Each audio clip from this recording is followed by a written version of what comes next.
Hello once again, कैसे हो आप लोग? आई होप सब बढ़िया और मज़े में होंगे। लास्ट क्लास के अंदर में मैंने एक प्रॉब्लम नंबर 2 आपको होमवर्क दिया था। आप में से कितने लोगों ने सॉल्व किया? Raise your hand.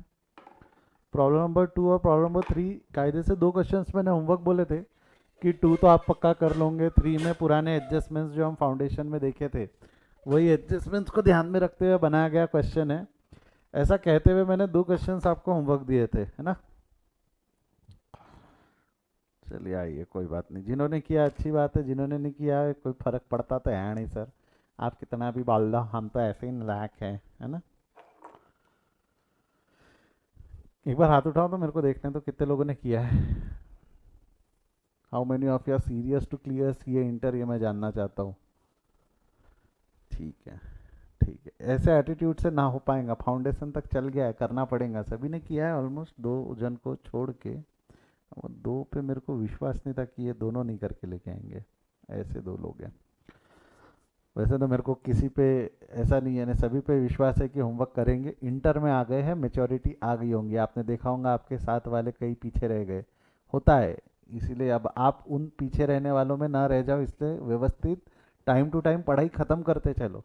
क्योंकि बहुत ज़्यादा बड़ा पोर्शन है और समय कम है हमारे पास में। 9 महीने, 8 महीने, 9 महीने के अंदर में हमारे को थोड़ा डबल पोर्शन है। सीए फाउंडेशन से डबल से ज़्यादा पोर्शन ख़त्म करना है। तो ये सब चीज़ों को ध्यान में रखते हुए आप साथ साथ में नहीं ख़त्म करोगे तो दिक्कत जाती है आखिरी में। चलिए, अब हम ज़्यादा समय बर्बाद नहीं करते। आप 3 क्वेश्चन का टारगेट है, let's try to achieve that. Following is the balance sheet extracted from the Pioneer Trader Limited as on 31 March 2010। एक बैलेंस शीट दिया हुआ है, बैलेंस शीट नहीं, सॉरी, बैलेंसेस दिए हुए हैं। बेसिकली ट्रायल बैलेंस दिया हुआ है, debit balance, credit balance accordingly दिया हुआ है। मैंने आपको फंडा बताया था। What you are gonna do is कि सबसे पहले एक एक एक एक एक करके सारे आइटम पढ़ेंगे। और वो सारे आइटम्स पढ़ के आप हेड लॉक कर लेंगे। एक बार माइंड में हेड लॉक कर लेंगे और उसके बाद में आप लोग क्या करेंगे, उसको फॉर्मेट में डालते चले चलेंगे। तो सबसे पहला क्या है आपका? Share capital. शेयर कैपिटल है, इक्विटी है, 1500 shares of ₹100 each. Share holders fund share capital में चला जाएगा। प्रेफरेंस शेयर्स भी share holders fund share capital में चले जाएंगे। Security premium, reserves and surplus पे। मेरा सवाल है आप लोगों से, कॉल्स इन अरियर्स कहाँ जाएगा? ये जो कॉल्स इन अरियर्स है बच्चा, ये कॉल्स इन अरियर्स कहाँ जाएगा? Can anyone help me with that? ये कॉल्स इन अरियर्स कहाँ जाएगा? Calls in arrears in preference shares debit balance है। Calls in arrears in preference share debit balance है। Don't you think it will be deducted from share capital? It will be deducted from share capital, बोल हाँ या ना? Share capital से कम होगा ये call सीनरियस। Share capital से कम हो जाएगा कॉल सीनरियस। देख ले, तेरे पास शेयर कैपिटल कितने का था? 5,000 का तूने कॉल कर रखा था, जिसके ऊपर में 4,800 रुपये तेरे को मिले ही नहीं। 4,800 रुपये तेरे को अब तक मिले ही नहीं है। It is still in arrears. तो उतने पैसे देखो उसमें से माइनस करने, अल्टीमेटली देखो 200 रुपये मिले। General reserve, reserve and surplus, land and building, PP building, PP furniture, building PP motor vehicle, PP sale revenue from operation, establishment charges, other expense, rates and taxes, other expense, commission, other expense, discount received, other income, interest on investment, other income. तो आपको नहीं लगता क्या other income में दो item है? Other income में दो आइटम है। क्लियर है क्या यहाँ तक? हाँ या ना? यस। पीयूष बेटा, क्या डाउट है?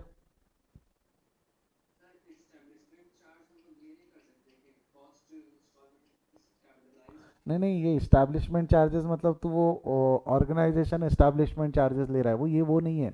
इस्टेब्लिशमेंट चार्जेस मतलब वो जो तेरा ये जो है। हाँ, तू वो कैपिटलाइज बोल रहा है क्या तू?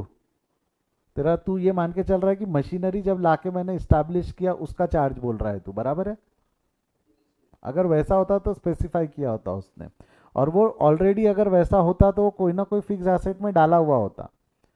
बट ये इस्टेब्लिशमेंट चार्जेस मतलब क्या होता है कि बेसिकली जो हमारा इंफ्रास्ट्रक्चर हम रन कर रहे हैं, उसको रन करने का चार्ज, जो फैक्ट्री हम रन कर रहे हैं उसको रन करने का चार्ज, उसको इस्टेब्लिशमेंट चार्जेस बोलते हैं। तो these are expenses, these are not what you are thinking. I hope समझ में आया आपको। ठीक है, कहाँ तक आगे थे? हाँ, डिप्रिसिएशन, डिप्रिसिएशन एंड अमोर्टाइजेशन में चला जाएगा। Office expense, other payment to auditor, other expense, debtors and creditor, trade receivable, trade payable, profit and loss, reserves and surplus, unpaid dividend, current liability. याद कर, अनपेड डिविडेंड है वो, propose नहीं है, unpaid dividend. Cash in and cash at bank, ये दोनों चला जाएगा। कैश एंड कैश इक्विवेलेंट में सिक्योरिटी डिपॉजिट, लॉन्ग टर्म मानेंगे तो non current, other non current liabilities में चला जाएगा। आउटस्टैंडिंग एक्सपेंसेस, नहीं, एक मिनट एक मिनट एक मिनट। ये जो सिक्योरिटी डिपॉजिट है ये किए हुए नहीं है, ये हमने सॉरी हमको मिले हुए नहीं है, हमने किए हुए, तो ये एसेट्स है बेसिकली, नॉन करेंट एसेट्स में डाल देना इसको, अदर नॉन करेंट एसेट्स में। Outstanding expenses, liability, current liability, other current liability, investment, long term investments, opening stock, changes in inventory, provision for tax, provision, short term provision, income tax, ये expense है, current year का tax जो बोलते थे ना हम, this is what at advance payment to tax, ये current asset है। हाँ पीयूष बोल।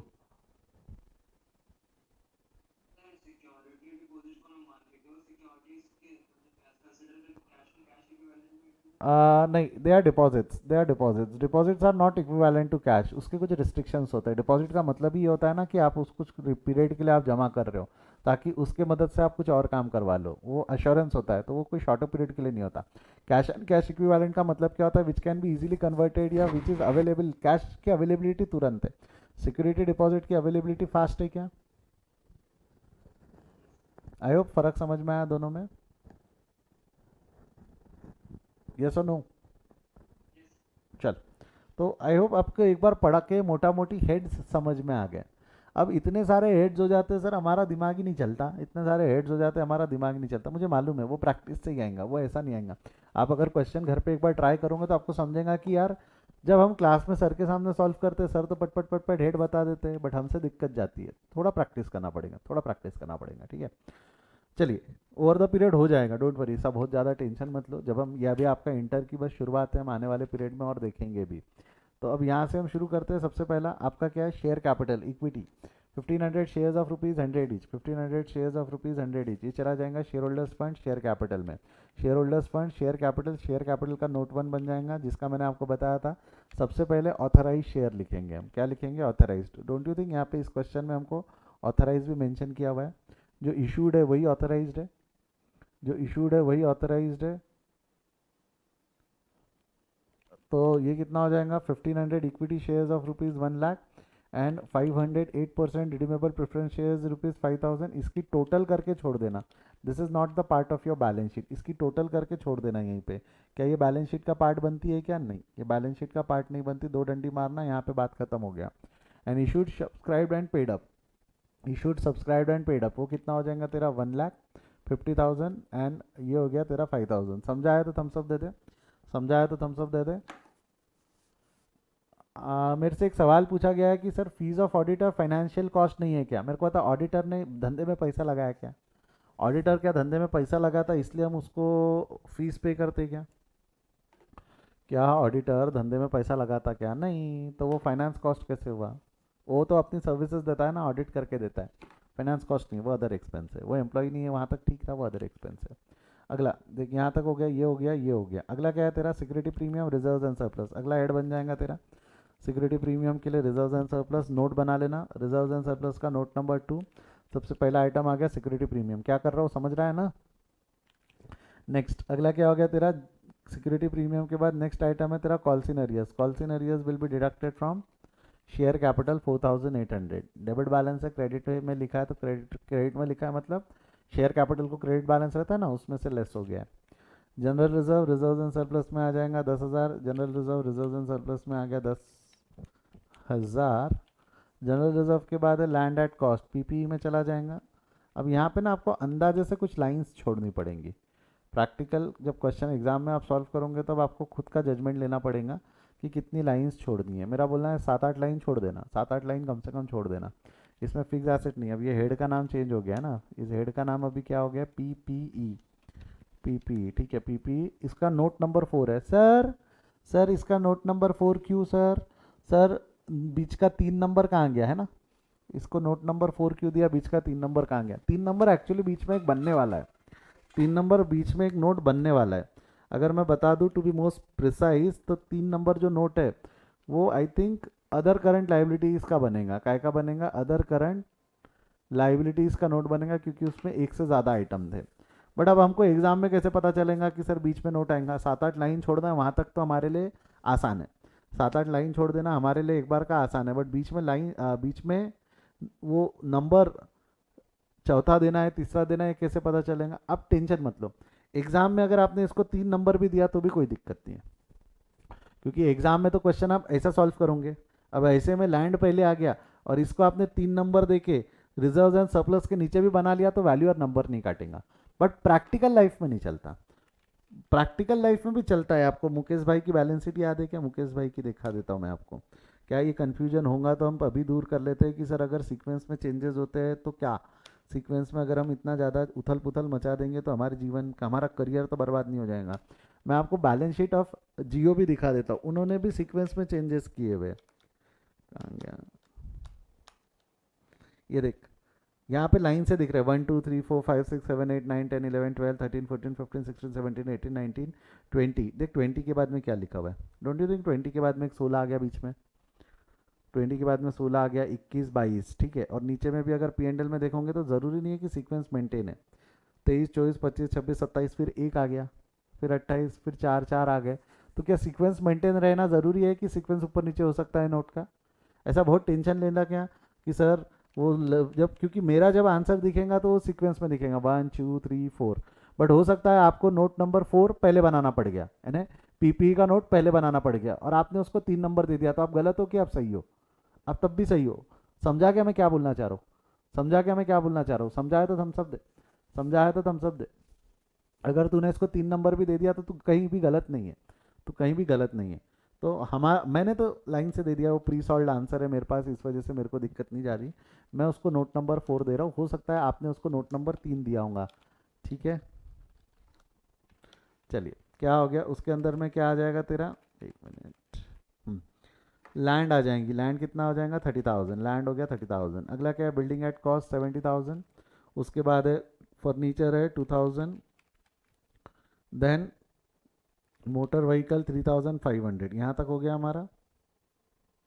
सेल हो गया 90,000। सेल रेवेन्यू फ्रॉम ऑपरेशन में चला जाएगा। सेल हो गया तेरा रेवेन्यू फ्रॉम ऑपरेशन, कितना है बच्चा? सेल 90,000। एक ही आइटम है तो नोट बनाने की ज़रूरत नहीं है, ठीक है। अगला क्या है उसके बाद में? Establishment charges, other expense. बहुत सारे नोट, बहुत सारे आइटम जाते हैं अदर एक्सपेंसेस में, तो अदर एक्सपेंस का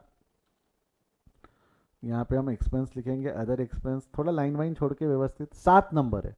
अब तुमको सपना आने वाला है क्या कि 4 के बाद ये 7 रहने वाला है? आपके सीक्वेंस में ये 5वां नंबर, चौथा नंबर भी हो सकता है, आपके सीक्वेंस में चौथा नंबर भी हो सकता है, ठीक है। तो ये कितना हो गया? अदर एक्सपेंस में इस्टेब्लिशमेंट चार्जेस हो गए तेरे 25,000। रेंट रेट्स एंड टैक्सेस, ये भी अदर एक्सपेंसेस में चला जाएगा 1,200। कमीशन अदर एक्सपेंस में चला जाएगा 600। आई होप यहाँ तक क्लियर है। यहाँ तक क्लियर है? बोलो हाँ या ना। अगला क्या है? डिस्काउंट रिसीव्ड एंड कमी। Don't you think discount received और ये अदर इनकम में 2 आइटम है? अदर इनकम में 2 आइटम है तो उसका भी नोट बना लेंगे। रेवेन्यू फ्रॉम ऑपरेशन के नीचे अदर इनकम, उसका बन गया नोट नंबर 6, उसका बन गया नोट नंबर 6। तो नोट नंबर 6 अदर इनकम। देखा जाए तो अदर इनकम में 2 ही आइटम है। क्या क्या 2 आइटम हो गए तेरे? एक हो गया तेरा डिस्काउंट रिसीव्ड, एक हो गया interest on investment. Discount received और इंटरेस्ट ऑन इन्वेस्टमेंट। समझ रहा है तो थम्स अप दो, एक बार समझ रहा है तो थम्स अप दो। एक शॉर्टकट बताओ क्या? एक शॉर्टकट बताओ कि आखिर में बताओ? एक शॉर्टकट अभी बताओ कि पहले कर लेते फिर शॉर्टकट बताओ? आखिरी में बताता हूँ, एक बार याद दिला देना, सर आप कोई शॉर्टकट बताने वाले थे, आखिरी में पूछना मेरे से कि मैं कोई शॉर्टकट बताने वाला था। ये सही तरीका है बनाने का, but exam point of view से हम इसको थोड़ा सा छोटा कर सकते, वो क्या मैं बाद में बताता हूँ, अभी सॉल्व कर लेते, ठीक है। हम यहाँ तक आ गए। अदर इनकम भी हमने डाल दी। उसके बाद है डिप्रिसिएशन, इसका तो अलग डेडिकेटेड हेड ही रहता है, डिप्रिसिएशन एंड अमोर्टाइजेशन नाम से। तो ये कहाँ चला जाएगा? Depreciation and amortisation. इसके नोट की ज़रूरत नहीं है, एक ही आइटम है तो 6,000 हमने वहाँ लिख दिया। अच्छा, ये डिप्रिसिएशन के डबल इफेक्ट जाएंगे क्या? एसेट से भी माइनस होगा क्या? नहीं। If it is in trial balance, उसका दूसरा इफेक्ट जा चुका है। अगर वो ट्रायल बैलेंस में, इसका मतलब उसका दूसरा इफेक्ट जा चुका है ना। बोल हाँ या ना, बोल यस और नो। ठीक है, आगे बढ़े यहाँ से। Sundry expenses, sundry expenses other expenses में चला जाएगा 6,000। सन्ड्री एक्सपेंसेस अदर एक्सपेंसेस का हमने हेड बना रखा है, अदर एक्सपेंस में चला गया 6,000, ठीक है। उसके बाद में सन्ड्री एक्सपेंसेस के बाद में पेमेंट टू ऑडिटर 400, ये भी अदर एक्सपेंसेस में चला जाएगा। फाइनेंस कॉस्ट नहीं है, मैं पहले ही समझा चुका हूँ जिसको कन्फ्यूजन था, ये फाइनेंस कॉस्ट नहीं है, ये अदर एक्सपेंसेस है। देन उसके बाद में क्या हो गया? Debtors and creditor, trade receivable trade payable. Bill receivable bill payable है नहीं तो इसका नोट बनाने की ज़रूरत नहीं है। बिल रिसीवेबल बिल पेबल है नहीं तो इसका नोट बनाने की ज़रूरत नहीं है। तो यहाँ पे चला गया आपका करंट एसेट्स, करंट लाइबिलिटीज़। अच्छा, कौन सा ट्रेड पेबल और कौन सा trade receivable? Don't you think debit वाला ट्रेड रिसीवेबल होगा और क्रेडिट वाला ट्रेड पेबल होगा? पेबल है liability, liability as credit balance, receivable asset, asset as debit balance. तो ट्रेड पेएबल जब हम बात कर रहे हैं तो ट्रेड पेएबल को क्रेडिट बैलेंस है 2560। ट्रेड रिसीवेबल की अगर हम बात करेंगे तो ट्रेड रिसीवेबल को डेबिट बैलेंस है। ट्रेड रिसीवेबल है आपका करंट एसेट्स को डेबिट बैलेंस है 10,660। बॉडी में गया है तो थम्स अप दे, बॉडी में गया है तो थम्स अप दे। यहाँ तक कोई दिक्कत है? यहाँ से आगे बढ़े यहाँ से। नेक्स्ट ये हो गया तेरा ट्रेड रिसीवेबल ट्रेड पेएबल। अगला क्या है? Profit and loss. Profit and loss का बैलेंस कितना है तेरा? 1000 का प्रॉफिट एंड लॉस का बैलेंस तेरा चला जाएगा रिजर्व एंड सरप्लस में। 1000 का profit and loss, opening balance 1000। Clear है ना? This is reserve and surplus. अगला क्या है? अनपेड डिविडेंड लाइबिलिटी है। Unpaid dividend liability, current liability. Current liabilities में ये अदर करंट लाइबिलिटी में जाएगा, जिसके लिए हम नोट नंबर 3 बना रहे हैं ना। ये जो बीच का नोट था जो आपने क्यों छोड़ा sir, note number 3 unpaid dividend. Clear है? इसमें एक और आइटम आने वाला है, अनपेड डिविडेंड में एक और आइटम आएगा, आउटस्टैंडिंग एक्सपेंस करके एक आइटम था, मुझे याद है, मैं बहुत समय से सॉल्व कर रहा हूँ ना सेम क्वेश्चन, तो मुझे याद है। बट आपको थोड़ा दिक्कत जाएगा याद रखने में, तो कोई ज़्यादा टेंशन नहीं लेना। अगर आपने लाइन नहीं भी छोड़े तो जो मैं इस क्वेश्चन के बाद में शॉर्टकट बताऊंगा उससे भी आप कर सकते थे। अगर कभी गलती से आपने सर नोट नहीं बनाया या लाइन छोड़ने में गड़बड़ हो गई तो क्या करेंगे, मैं बताऊंगा। ठीक है, यहाँ तक क्लियर है? Unpaid dividend. Cash in hand cash at bank, इसका भी नोट बन जाएगा करंट एसेट्स में। ट्रेड रिसीवेबल के नीचे चाहता है ना कैश इन हैंड, कितना आ गया ये? कैश इन हैंड का नोट नंबर 5, नोट नंबर 5 में cash and cash equivalent. Cash in hand cash at bank कितना है? Cash in hand 1219,500, 1219,500। ठीक है, उसके बाद में सिक्योरिटी डिपॉजिट। सिक्योरिटी डिपॉजिट जो है वो तेरे एसेट्स है। सिक्योरिटी डिपॉजिट्स अगर मैं एसेट्स की बात करूँ तो अदर करंट एसेट में जाएगा। सिंगल आइटम है तो नोट बनाने की ज़रूरत नहीं है। सिंगल आइटम है तो इसी के नीचे मैं डैश करके सिक्योरिटी डिपॉजिट लिख दूँ तो चलेगा क्या? हाँ या ना में जवाब दे। अगर मैं इसी के नीचे ऐसा डैश करके लिख दूँ तो चलेगा क्या? एक ही आइटम है तो नोट बनाने की ज़रूरत नहीं है, समझाए तो थम्स अप दे। एक ही आइटम है, नोट बनाने की ज़रूरत नहीं है, समझाए तो थम्स अप दे फटाफट।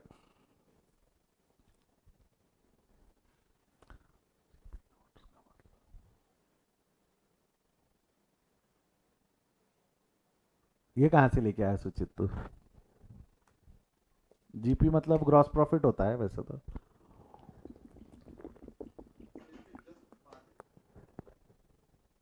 क्या?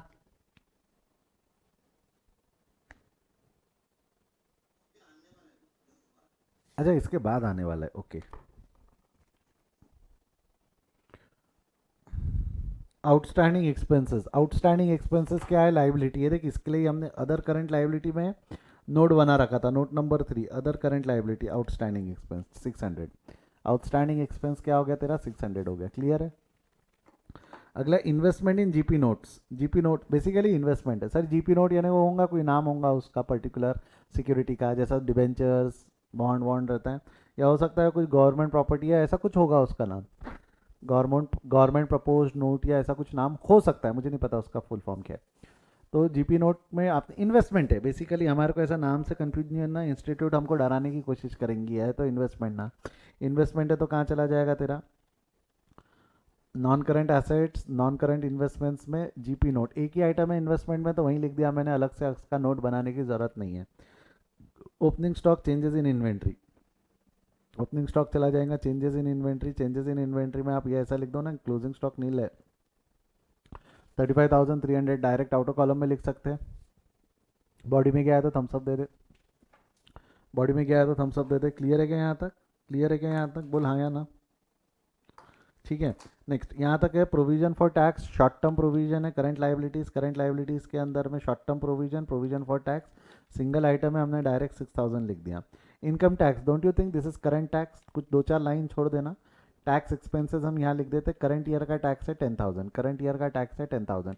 This is income tax for the current year ना, इस साल का खर्चा है 10,000 रुपये, ये ना अदर एक्सपेंस नहीं है, प्रॉफिट के बाद ये टैक्स माइनस होना चाहिए। And advance payment to tax current assets, advance payment to tax current asset, other current asset, single item वहीं लिख दिया हमने, सिंगल आइटम वहीं लिख दिया हमने। समझा क्या कैसी पोस्टिंग की है? कोई है क्या हमारी क्लास में जिन्होंने होमवर्क किया वो सही है, ऐसा कोई है तो रेज हैंड जिसकी एटलीस्ट पोस्टिंग सही है। बैलेंसिंग ठीक है, वो कैलकुलेशन एरर है, बट कोई है क्या जिसका पोस्टिंग सही है? बहुत बढ़िया, बहुत शाबाश। एक जन को छोड़ के सभी ओके। जितने लोगों ने होमवर्क किया एवरीबडी इज राइट। देखो होता है, होमवर्क करो तो होता है, ज़्यादा से ज़्यादा क्या हो सकता है, आपने नोट नहीं बनाए होंगे, नोट ऊपर नीचे हुए होंगे, मैंने बोला ना चलता है। नोट ऊपर नीचे चलते हैं, कोई दिक्कत नहीं है। नोट नहीं भी बनाया तो उसका एक शॉर्टकट है, मैं बताऊंगा ना क्या है। होने तो दे ये प्रॉब्लम, फिर शॉर्टकट भी बताता हूँ। चल बैलेंस करते हैं। Reserve and surplus profit and loss के बाद बैलेंस होगा, तो उसको छोड़ देना, उसके अलावा बाकी बैलेंस करो। 1.5 लाख प्लस 5,000 माइनस 4,800, 1,50,200। 1,50,200 कहाँ चला जाएगा तेरा? Share holders fund, share capital के अंदर में 1,50,200। रिजर्व एंड सरप्लस को बैलेंस कर लो। रिजर्व एंड सरप्लस नहीं नहीं सर, रिजर्व एंड सरप्लस अभी बैलेंस नहीं होगा। हाँ बराबर है, 200 और 600 800। Other current assets, other current liabilities यहाँ चला गया तेरा 800। पीपीई को बैलेंस कर लो, कितना हो गया? 1,05,500। 1,05,500 पीपीई में चला जाएगा तेरा 1,05,500। कैश एंड कैश इक्विवेलेंट में चला जाएगा 20,700। केस एंड कैश इक्विवेलेंट में यहाँ चला गया 20,700। उसके बाद में अदर इनकम है तेरी 1,300। Other income revenue from operation के नीचे में अदर इनकम है 1,300। जहाँ जहाँ रिस्पेक्टिव नोट है वहाँ लिखते चलो। 33,200 अदर एक्सपेंस में चला गया 33,200। आई होप यहाँ तक समझ में आ गया। बैलेंस करो। Profit and loss, revenue from operation की टोटल मार लेना। रेवेन्यू फ्रॉम ऑपरेशन की टोटल है 19,300। एक्सपेंसेस की टोटल मार लेना 74,500। तो प्रॉफिट कितना हो गया तेरा? Profit before taxes 16,800। 91,300 minus 74,500। Calculations मैं कर रहा हूँ ये मानते हुए कि आप लोगों ने होमवर्क में किया हुआ है, इसलिए मैं कैलकुलेशंस करने नहीं दे रहा आपको, ठीक है। डेफर टैक्स कुछ है नहीं, आप डेफर टैक्स का हेड नहीं भी बनाओगे तो भी आप चल जाएगा। 16,800 माइनस 10,000, 6,800। ईपीएस निकाल दे। ईपीएस, ईपीएस कैसे निकलेगा आपका? ईपीएस बेसिक, ईपीएस कितने नंबर ऑफ शेयर्स है? 1,500 है ना, तो ईपीएस कितना हो जाएगा आपका? 6,800। बच्चा कर ले एक बार, 6,800 डिवाइडेड बाय 1,500 कर, तो 6,800 डिवाइडेड बाय 1,500 कितना आता है? 6,800 डिवाइडेड बाय वन कितना आता है? 4.53। आंसर कितना आ गया तेरा? 4.53। क्लियर है क्या यहाँ तक? आगे बढ़े यहाँ से। उसके बाद में प्रॉफिट चला जाएगा तेरा प्रॉफिट एंड लॉस में, कितना हो गया? 6,800। Profit during the year will be transfer to profit and loss. Profit during the year कहाँ ट्रांसफर हो जाएगा? प्रॉफिट एंड लॉस के अंदर में। कहाँ ट्रांसफर हो जाएगा? प्रॉफिट एंड लॉस के अंदर में। बॉडी में क्या आया था? थम्स अप दे दे। बॉडी में क्या आया था? थम्स अप दे दे।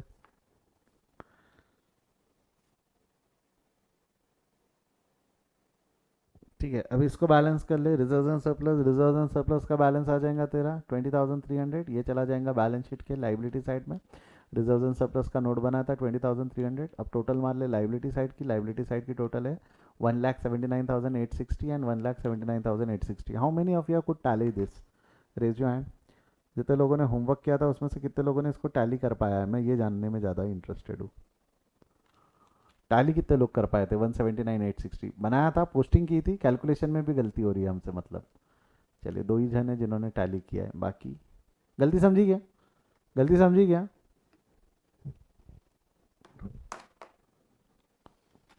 एक बार इसको छाप लो, जिसको स्क्रीनशॉट लेना है पॉज करके लिखना है लिख लो, फिर वो शॉर्टकट बताता हूँ जो मैंने आपको प्रॉमिस किया था।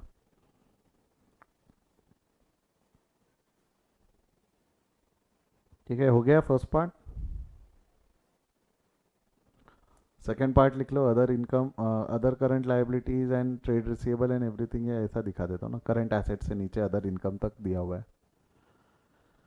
करंट एसेट से अदर इनकम तक दिया हुआ है। डन।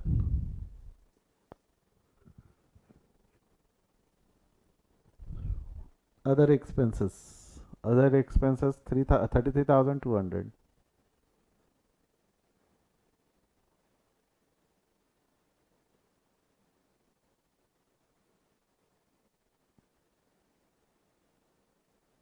चलिए, अब मैं जो आपको शॉर्टकट का प्रॉमिस किया था जरा उस पे आ जाओ। मैं आपको क्या बोल रहा हूँ, हम क्या बोल रहे हैं? हम क्या बोल रहे हैं? जिस अकाउंट में एक ही अकाउंट है, जिस अकाउंट में एक ही बैलेंस है, हम उसके अकाउंट उसके नोट नहीं बना रहे, बराबर है क्या? जिन अकाउंट में एक एक आइटम है उसके हमने नोट बनाए क्या? हाँ या ना में जवाब दो, हाँ या ना में जवाब दो। नहीं बनाया ना? नहीं बनाया। इसी को मैं अगर एक्सटेंड करूँ तो, इसी को अगर मैं एक्सटेंड करूँ तो, जैसा अगर मैं अदर करंट लाइबिलिटी की बात करूँ, बच्चा अदर करंट लाइबिलिटी में 2 ही आइटम है ना। ये जो मैं समझा रहा हूँ ये एग्जाम पॉइंट ऑफ व्यू के हिसाब से ही ठीक है, हाँ प्रैक्टिकल लाइफ में ऐसा नहीं होता। अदर करंट लाइबिलिटी में 2 ही आइटम है क्या? हाँ या ना में जवाब दे। अदर करंट लाइबिलिटी में 2 ही आइटम है। Rather than opening other current liability का note, rather than opening other current liability का नोट, अगर मैंने इसी के नीचे अदर करंट लाइबिलिटी के नीचे ही ऐसा डैश डैश देके ये दोनों आइटम वहाँ लिख दिया रहता तो चल नहीं गया रहता क्या? तूने लिखा तो अल्टीमेटली 800 ही है ना, अगर मैंने यहीं 200 और यहीं 600 लिख दिया रहता तो क्या काम हो सकता था या नहीं हो सकता था? क्या काम हो सकता था या नहीं हो सकता था? जवाब दो, हाँ या ना में जवाब दो। क्या मैं ऐसा कर सकता था क्या? हम ऐसा भी कर सकते हैं ना, अगर हमको समय बचाना है, टाइम बचाना है, बहुत ज़्यादा क्रॉस रेफरेंसेस नहीं करना है, तो हम कुछ नोट कम कर सकते, हम कुछ नोट कम कर सकते। बट जिसमें मैं एडवाइस करूंगा, गलती से भी ये दोनों को कम मत करना, गलती से भी ये दोनों को कम मत करना, क्योंकि इन दोनों पे नंबर होते हैं, इन दोनों पे इंस्टीट्यूट नंबर देती है, शेयर कैपिटल और रिजर्व एंड सरप्लस। क्योंकि शेयर कैपिटल में आपको ऑथराइज्ड मेंशन करना होता है और रिजर्व एंड सरप्लस में profit during the year add करना होता है। तो गलती से भी ये दोनों नोट को स्किप मत करना, इसके अलावा आप बाकी सारे नोट स्किप कर सकते हो, बाकी सारे नोट आप स्किप कर सकते हो, बट देखना छोटे छोटे नोट स्किप कर देना। जैसा अदर करंट लाइबिलिटी स्किप कर सकते थे, पीपीई को स्किप मत करना, कैश एंड कैश इक्विवेलेंट में सर पीट लो, दो ही आएंगे आपको, बहुत हो गया तो एक आधा आ सकता है मार्केटेबल सिक्योरिटी, तीन आइटम के ऊपर कैश एंड कैश इक्विवेलेंट में पॉसिबल नहीं रहते एग्जाम पॉइंट ऑफ व्यू से। कैश बैंक मार्केट वहाँ लिख सकते हैं हम तीन आइटम, अदर इनकम में भी हार्डली एक या दो दो आइटम से ऊपर नहीं रहते, तीन आइटम रहे तो रहे। तो आपको नहीं लगता ये वाले नोट्स आप स्किप कर सकते थे? ये वाला नोट, ये वाला नोट, इनको आप स्किप कर सकते थे, पीपीई का बना लेना, पीपीई का बना लेना, अदर एक्सपेंस का भी बना लेना।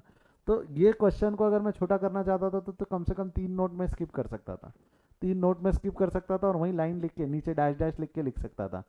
समझा है तो थम्स अप दे दो, समझा है तो थम्स अप दे दो।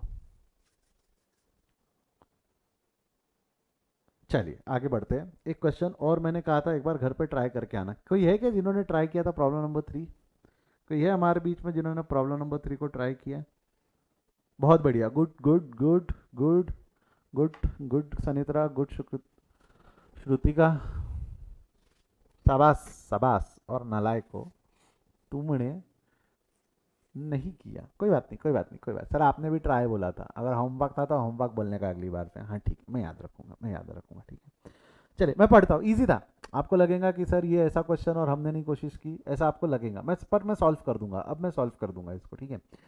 You are required to prepare, क्या दिया हुआ है बच्चा, you are required to prepare financial statement from the following information of Mehul and Company Limited. क्या दिया हुआ है, मेहुल कंपनी, ट्रायल बैलेंस दिया हुआ है, डेबिट साइड है क्रेडिट साइड है, एक बार पढ़ लेना ताकि आपको हेड्स पता चल जाए। मैं ट्रायल बैलेंस में स्टॉक दिया हुआ है तो majorly this might be the opening stock, right, trial balance में स्टॉक दिया है तो ये ओपनिंग स्टॉक होगा, डेट वेट नहीं दी है, ओपनिंग स्टॉक है। अच्छा मेरे एक सवाल का जवाब, फाउंडेशन का क्वेश्चन है, can closing stock appear in trial balance, मेरे को जवाब सिर्फ यस और नो में चाहिए और चैट में लिखना, कोई माइक चालू नहीं करेगा। मेरा सवाल मैं रिपीट कर रहा हूँ, can closing stock appear in trial balance, yes और no, private chat, come on hurry up.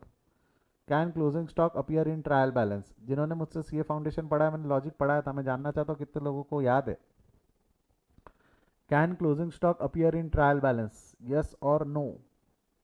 बहुत बढ़िया सुचेत, बहुत बढ़िया अल्फिया, बहुत बढ़िया देवदत्त, सनित्रा, श्रुतिका, आपने भी मुझसे पढ़ा है, क्लासेस स्किप किए होंगे तो पता नहीं, तीन जवाब तो आ गए जी जिन्होंने मुझसे पढ़ा है। पीयूष आपने नहीं पढ़ा है मुझसे तो शायद आपको दिक्कत जाए। Can closing stock appear in trial balance, answer is yes, closing stock can appear in trial balance. वो एडजस्टमेंट एंट्री है, अगर एडजस्टमेंट एंट्री ट्रायल बैलेंस बनने से पहले बना दी आपने तो क्लोजिंग स्टॉक ट्रायल बैलेंस में आ जाता है। जैसा क्लोजिंग स्टॉक बैलेंस शीट में आता है ना, closing stock can also appear in trial balance as well, बस शर्त यह है कि एडजस्टमेंट एंट्री ट्रायल बैलेंस बनने से पहले पास कर। ऐसा कोई ज़रूरी नहीं है कि एडजस्टमेंट एंट्री ईयर एंड पे ही पास होती है, एडजस्टमेंट एंट्री ट्रायल बैलेंस के पहले भी हो सकती है। अब ये फाउंडेशन का लॉजिक था, वो वहाँ क्लियर करके आना चाहिए था, किसी को अभी भी डाउट होगा तो एक बार वापस फाउंडेशन दे के आओ, ऐसा करना है क्या? नहीं नहीं नहीं नहीं सर नहीं, कभी फुर्सत से बताऊंगा उसका लॉजिक क्या है। अभी हम हमारे क्लास से आगे बढ़ते हैं, किसी को अगर होगा तो लॉजिक जानना है तो क्लास के बाद रुकना, ठीक है, क्लास के बाद रुकना, उसके 10-10 रुपये मैं अलग से लूंगा। स्टॉक हो गया, फर्नीचर हो गया, डिस्काउंट, डिस्काउंट एक्सपेंस है, अदर एक्सपेंस में चला जाएगा। लोन्स टू डायरेक्टर्स, ये दिए हुए लोन्स है तो long term loans and advances, advertisement other, bad debts other, commission other, purchases, purchases नाम का अकाउंट होता है, purchases of stock in trade, plant and machinery, PPE, rental expense है, other expense, cash at bank, cash in hand, cash and cash equivalent, दोनों item दिए, note बना सकते हो, शॉर्टकट भी वापर सकते हो। Interest on bank loan, in finance cost, पिली मिली एक्सपेंसेस, दो ऑप्शन थे बट अभी पिली मिली एक्सपेंसेस को राइट ऑफ कर देना, अदर एक्सपेंस में डाल देना, उसको डेफर्ड रेवेन्यू एक्सपेंडिचर मत मानना, एज पर कंपनीज एक्ट हम इसको पूरा का पूरा खर्चा मान लेंगे, पूरा का पूरा क्या मान लेंगे, इसको खर्चा राइट ऑफ कर देंगे हम। Will not carried it to deferred revenue expenditure type, हम इसको खत्म कर देंगे, कंपनी एक्ट ने बोला है। वेजेस कंज्यूमेबल्स, वेजेस जो है अदर एक्सपेंस में चला जाएगा। कंज्यूमेबल्स मतलब ये रॉ मटेरियल है आपका, कंज्यूमेबल्स यानी रॉ मटेरियल है, तो रॉ मटेरियल का एक अलग हेड होता है। Free hold land, tools, equipments, PPE में चला जाएगा। Goodwill, intangible, debtors, trade receivable, bill receivable. आपको नहीं लगता डेटर्स और बिल रिसीवेबल दोनों दिए हुए तो ट्रेड रिसीवेबल का भी नोट बनेगा। डीलर्स एड, डीलर्स एड मतलब क्या होता है, ये मेजरली डिस्काउंट होता है जो आपने आपके कस्टमर्स को दिया हुआ है। कस्टमर मतलब जो होलसेलर रहता है उसको जो हम डिस्काउंट देते हैं उसको डीलर रेट बोलते हैं। वो है रहता तो कस्टमर ही है ना, हमसे माल खरीद के लेके जा रहा है, तो हमने उसको थोड़ा सा और एडिशनल डिस्काउंट दे दिया क्योंकि उसने बल्क में माल खरीदा है, तो है डिस्काउंट अदर एक्सपेंसेस में। Transit insurance other expense, trade expense other expense, distribution freight other expense, debenture interest other expense में मत डाल देना, ये फाइनेंस कॉस्ट है, ठीक है।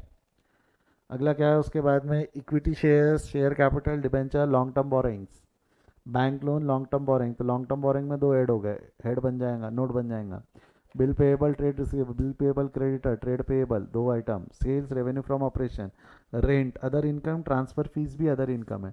ट्रांसफर फीस नहीं, क्या जो शेयर्स ट्रांसफर करने के लिए हम उनसे फीस लेते हैं वो हमारी अदर इनकम है, that's not operational income, that's other income. Profit and loss appropriation, profit and loss appropriation reserve and surplus में चला जाएगा।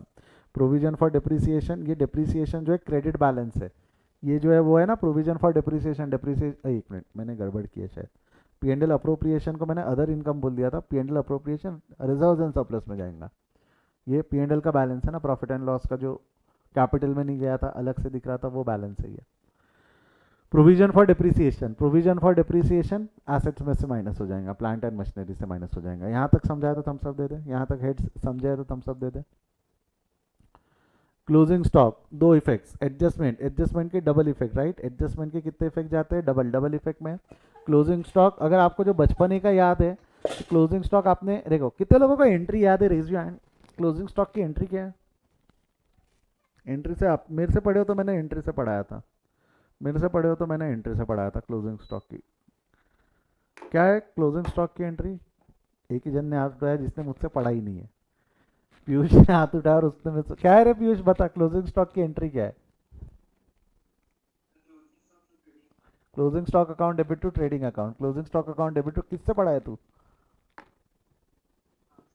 अच्छा मुझसे ही पढ़ा है क्या, ओके। मैं ये समझता था कि तूने, अच्छा वहाँ पे, ओके, मैं नाम नहीं लेना चाहता, मैं नाम नहीं लेना चाहता किसी और प्लेटफॉर्म का रिकॉर्डिंग में, बट ठीक है। Stock account debit to trading है, एंट्री क्या है, stock account debit to trading, तो stock real debit balance sheet के एसेट साइड में। यहाँ ट्रेडिंग अकाउंट नहीं है, यहाँ ट्रेडिंग नहीं अकाउंट नहीं है, तो ट्रेडिंग अकाउंट की जगह चेंजेस इन इन्वेंट्री होता है, वहाँ से माइनस हो जाएगा, चेंजेस इन इन्वेंट्री से माइनस हो जाएगा।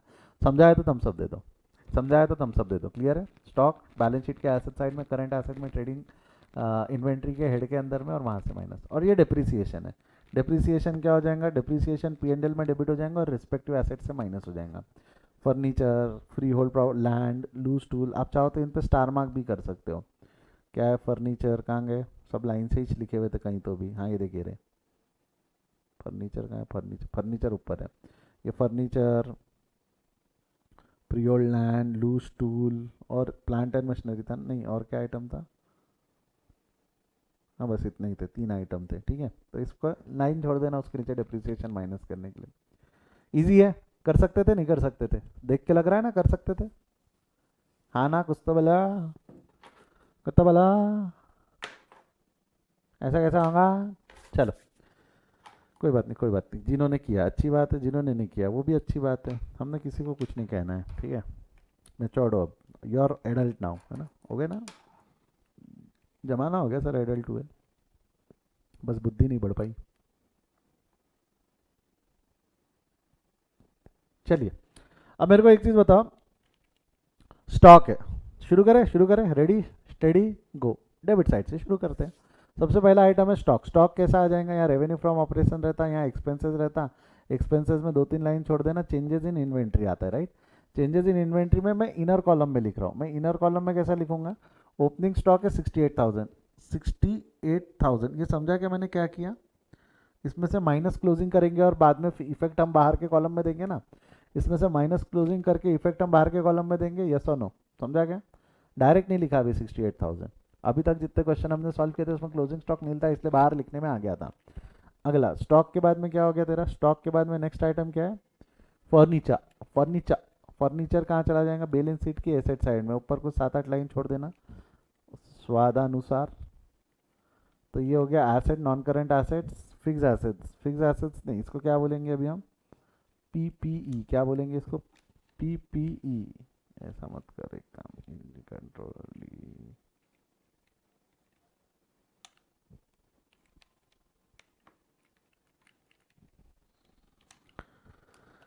हाँ, पीपीई कितना हो गया तेरा, आई शाबाश, नोट बनेगा इसका।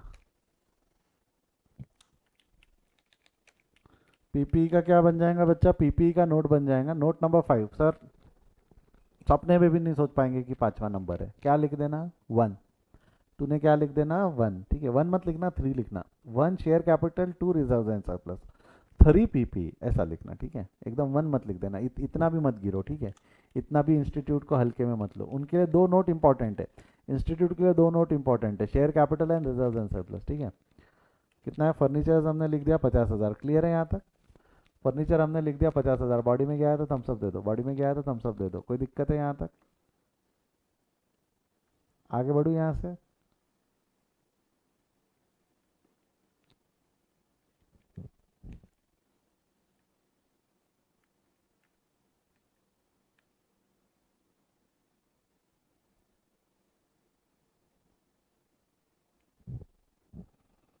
चलो, फर्नीचर आप चाहो तो इनर कॉलम में भी लिख सकते थे, आउटर कॉलम में लिखने की जगह इनर में भी लिख सकते थे, उसमें डिप्रिसिएशन है इसलिए। देखते हैं आगे, देखते हैं। डिस्काउंट अदर एक्सपेंस है, discount other expense, other expense चला जाएगा आपका यहाँ पे, ये कहीं पे 2 लाइन छोड़ देना, इसके नीचे 2-3 line, other expense note number 11, नहीं आप नोट नंबर 2 दे देना, 2 या 4 डिपेंडिंग अपॉन इच्छा शक्ति प्लस मन की एकाग्रता। नोट नंबर 11, 11 क्या है, थोड़ा नीचे चूंगा कहीं तो भी, ये यहाँ होना चाहिए, ये रहा 11। 4,000 डिस्काउंट कितना हो गया, 4,000। डिस्काउंट के बाद अगला आइटम क्या हो गया, loan to directors. Loan to directors कौन से, दिए हुए, दिए हुए मतलब एसेट साइड। एसेट साइड में क्या हो जाएगा तेरा, नॉन करेंट एसेट्स में, नॉन करेंट एसेट्स के अंदर में long term loans and advances, loan to director single item है, 8,000 रुपये हमने डायरेक्ट यहीं लिख दिया, ठीक है। लोन्स टू डायरेक्टर्स के बाद में advertisement, advertisement other expense, other expense note number 11, other expense note number 11, 2,000 advertisement, ठीक है। एडवर्टाइजमेंट के बाद अगला आइटम क्या है, bad debts other expense, bad debts other expense में 3,500। कमीशन अदर एक्सपेंस में चला जाएगा 12,000। परचेजेस इसका डेडिकेटेड हेड होता है,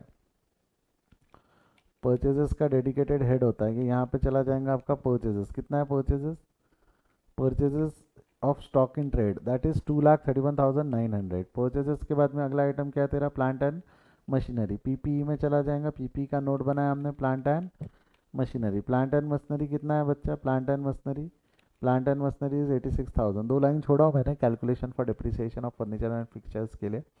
प्लांट एंड मशीनरी के बाद में रेंटल, रेंटल रेंट है basically, rent other income, other expense sorry, rental आ गया अदर एक्सपेंसेस में। Cash at bank, cash in hand, cash and cash equivalent. Current assets, current assets, current assets में कौन सा हेड में चला जाएगा, cash and cash equivalent. 2 item है, नोट नंबर 7, ठीक है। आप चाहो तो लाइन से भी नोट दे रहे हो, वो तो मैंने आपको बता ही दिया, उसमें अब दिक्कत नहीं है। Cash at bank, cash in hand, ठीक है। आप चाहो तो इसका नोट नहीं भी बनाते तो भी चलता, क्या इन दोनों का नोट नहीं भी बनाते तो भी चलता, क्या वहीं नीचे लिख दिया रहता तो काम हो गया रहता क्या, shortcut. Interest on bank loan, आपको नहीं लगता इंटरेस्ट ऑन बैंक लोन है, इंटरेस्ट ऑन डिबेंचर, इसके भी नोट की जरूरत है, 2 आइटम है तो नोट की जरूरत है, ठीक है। नहीं भी बनाया तो भी वहाँ लिख दिया रहता तो भी काम चलता, बट अब ठीक है मैंने बना के रखे नोट, मैंने मेहनत की हुई है इसलिए मैं बनाएगा नोट। नोट नंबर 9 कितना हो जाएगा, नोट नंबर 9, नोट नंबर 9 है finance cost, interest on bank loan 11,600, 11,600। क्या यहाँ तक क्लियर है कि 11,600 तक, ठीक है। अगला क्या है, पिलीमिली एक्सपेंसेस 1,000। पिलीमिली एक्सपेंसेस कहाँ चला जाएगा, राइट ऑफ करना है, एक ही जगह जहाँ राइट ऑफ हो सकता है वो, कहाँ राइट ऑफ कर दोगे उसको, पिलीमिली एक्सपेंसेस को।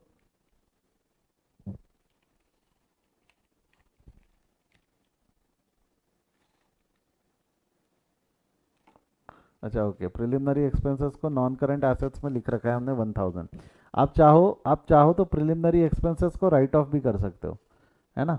यहाँ रखो या राइट ऑफ कर दो, दोनों अलाउड है। कंपनीज एक्ट के हिसाब से देखा जाए तो दोनों अलाउड है। इंस्टीट्यूट कभी उसको रखती है, कभी राइट ऑफ कर देती है। कायदे से उसको राइट ऑफ कर देना चाहिए, अदर एक्सपेंस में या रिजर्व में से माइनस करके ख़त्म कर देना चाहिए। बट इंस्टीट्यूट ने पुराने क्वेश्चंस अभी तक हटाए नहीं, तो वो दिखते हैं वहाँ पे 1000। समझ में आया क्या मैंने क्या बोला? समझ में आया तो एक बार थम्स अप दे दो, समझ में आया तो एक बार थम्स अप दे दो। देखते हैं हम आगे क्वेश्चन में सॉल्व करते हैं, जब आएगा प्रिलिमिनरी एक्सपेंस तब देखेंगे क्या किया इंस्टीट्यूट ने। चलिए आगे बढ़ते हैं हम अगले सवाल की तरफ। वेजेस, वेजेस क्या है? वेजेस आपका अदर एक्सपेंस है। वेजेस अदर एक्सपेंस में चले जाओ। वेजेस, वेजेस, ओहो सॉरी, वेजेस एम्प्लॉय बेनिफिट है ना, वेजेस अदर एक्सपेंस में नहीं जाएगा, वेजेस एम्प्लॉय को देते हैं हम। एम्प्लॉय बेनिफिट एक्सपेंस है। फाइनेंस कॉस्ट और ये जो है इसके पहले आता है finance cost, employee benefit expense 90,000। Wages एक ही आइटम है, यहाँ लिखना है तो ब्रैकेट में आप लिख सकते हो वेजेस, या नीचे लाइन छोड़ के भी लिख सकते हो। क्या लिखना है? वेजेस। पेन ही नहीं चल रहा, क्या लिख देना? वेजेस। नेक्स्ट अगला क्या है? वेजेस के बाद में कंज्यूमेबल्स, कंज्यूमेबल चला जाएगा रॉ मटेरियल कंज्यूम, कंज्यूमेबल चला जाएगा रॉ मटेरियल। रॉ मटेरियल सबसे पहला होता है ना कॉस्ट ऑफ मटेरियल कंज्यूम 8400। 8400 के बाद फ्री होल्ड लैंड पीपीई में चला जाएगा। Free hold land PPE, free hold land है 1,54,600, ठीक है। उसके बाद में टूल्स 24,500, टूल्स हो गया तेरा 24,500। टूल्स के बाद में है गुडविल, गुडविल गुडविल टैंजिबल नहीं इंटैंजिबल, गुडविल यहाँ पे आ जाएगा इनटैंजिबल एसेट्स। अब ये कैसा करूँ? ऐसा करते हैं ना, सीक्वेंस चेंज हो जाएंगे ना इनके, ये ऐसा ऐसा ऐसा ऐसा ऐसा, ये बी हो गया, ये हो गया बी, ये हो गया सी, और ये हो गया डी। नए फॉर्मेट के हिसाब से भी बन गया वो,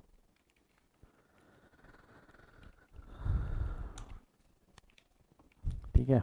intangible asset goodwill, goodwill single item है, नोट बनाने की जरूरत नहीं है। 26,500 बॉडी में गया है तो थम्स अप दे, बॉडी में गया है तो थम्स अप दे।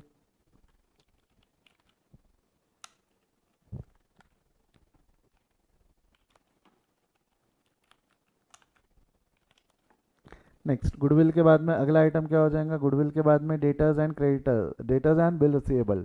ट्रेड रिसीवेबल में चला जाएगा डेटा, ट्रेड रिसीवेबल 6, इसका नोट अलग से बना लो। ट्रेड रिसीवेबल का कितना हो जाएगा बेटा? ये debtors and bill receivable. Again इसको स्किप कर सकता था ना मैं, डायरेक्ट वहाँ लिख कर स्किप कर सकता था, बोल हाँ या ना। स्किप कर सकते थे हम इसको, बट ठीक है। ये हो गए तेरे debtors and bill receivable. Dealers ad expenses है, डीलर्स एड अदर एक्सपेंस में चला गया। Dealers ad 2100। Transit insurance 3000, okay. Distribution freight, sorry उसके पहले trade expenses 7200, distribution paid 5400। Clear है क्या? अगला क्या है उसके बाद में? Debenture interest 2000, finance cost, finance cost debenture interest 2000, done. कोई दिक्कत है तो पूछ लो, कोई दिक्कत है तो पूछ लो। आगे बढ़ू यहाँ से। अगला लाइव, क्रेडिट साइड में, क्रेडिट साइड में share holders fund, share capital है 2,50,000, डिवेंचर्स है 50,000। तो 2,50,000 है ना। Equity and liability, share holders fund, share capital, note number 1। Share holders fund share capital में, शेयर कैपिटल में क्या आ जाएगा आपका? सबसे पहले authorise dash dash equity shares of 10 each, और प्रेफरेंस शेयर्स है नहीं तो दो डंडी मार के इसको फिनिश ऑफ कर दो, ठीक है। उसके बाद में एक्सक्यूज में, उसके बाद में issued subscribe and paid up, issued subscribe and paid up में आ जाएगा 25,000 इक्विटी शेयर्स। अब ये 25,000 मैंने कहाँ से लाया? मन से तो नहीं लाया। 2.5 लाख के इक्विटी शेयर्स है क्या? 2.5 लाख के इक्विटी शेयर, एक शेयर का फेस वैल्यू 10 है। इसका मतलब कितने? 25,000 इक्विटी शेयर्स ऑफ 10 ईच। इसको लिखते हैं ऐसे, हमको लिखना पड़ता है नंबर ऑफ शेयर्स कितने लिखना पड़ता है। 25,000 equity shares of ₹10 each, 2.5 lakh हो गए। क्लियर है क्या? एक आवाज़ में बोलो क्लियर है क्या, हाँ या ना। हमको नंबर ऑफ शेयर्स भी लिखने पड़ते हैं एज पर प्रेजेंटेशन रिक्वायरमेंट, ठीक है। नेक्स्ट अगला क्या है? 11% debentures, liability non current liabilities में long term borrowing note number 3 बना लेंगे क्योंकि इसमें सिक्योर्ड लोन भी था, एक लोन था ना बेसिकली। 11% डिबेंचर्स, 11% डिबेंचर्स के बाद में बैंक लोन 64,500 यहीं आ गया। स्किप कर सकते थे, छोटा सा नोट है, 2 लाइन मार के बना सकते थे, बट ठीक है बना लिया हमने। उसके बाद में bill payable creditor, bill payable creditors ये करंट लाइबिलिटीज में ट्रेड पेएबल में चला जाएंगे। Current liability trade payable note number 4, bill payable and creditors. Clear है क्या? Bill payable and creditor 12,500 and 15,600, 12,500 15,600, clear है क्या? ठीक है। सेल्स है revenue from operation 4,26,800, revenue from operation 4,26,800।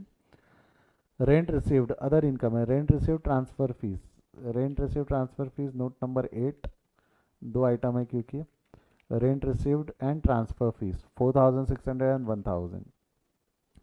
Next item क्या है? Profit and loss appropriation, reserve and surplus में 13,500, ओके। रिजर्व एंड सरप्लस का नोट नंबर 2 बन जाएगा 13,000। प्रॉफिट एंड लॉस का ओपनिंग बैलेंस है 13,900, क्लियर है। और लास्ट बैलेंस है provision for depreciation, this will be deducted from asset ना, this will be deducted from fixed asset PP. वो भी काहे से? प्लांट एंड मशीनरी, तो प्लांट एंड मशीनरी का पी यहाँ से माइनस कर लेंगे 14,600, 14,600। बॉडी में गया है तो थम्सअप दे दो फटाफट, बॉडी में गया है तो थम्सअप दे दो। क्लियर है क्या? कोई दिक्कत नहीं है तो बोल दो, कोई दिक्कत नहीं है तो बोल दो मेरे को, मैं आगे बढ़ेगा यहाँ से। चलिए,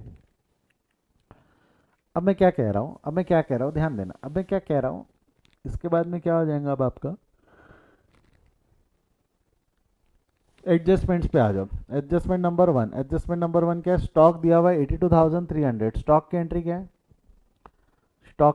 है? Stock account debit to trading, stock के बैलेंस शीट के एसेट साइड में इन्वेंट्री नाम का हेड है, यहाँ चला जाएगा स्टॉक, कितना? 82,300। और डोंट यू थिंक वो 82,300 इन्वेंट्रीज यहाँ से माइनस हो जाएगा?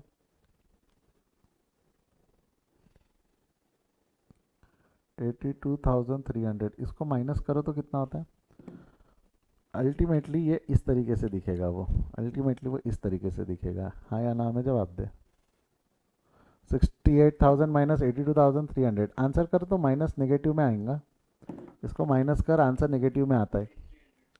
एक्चुअली माइनस 14,300 आता है, पॉजिटिव नहीं। आपको याद है क्या, जब मैंने परसों के दिन आपको बताया था changes in inventory, irrespective of positive और नेगेटिव है, साइन मत बदलना, अगर पॉजिटिव है तो पॉजिटिव रखना, नेगेटिव है तो नेगेटिव रखना, याद आया क्या?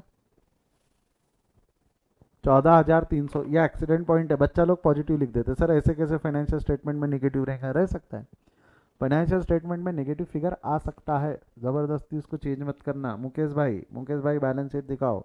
मुकेश भाई ने कोई आइटम लिखा है क्या नेगेटिव में?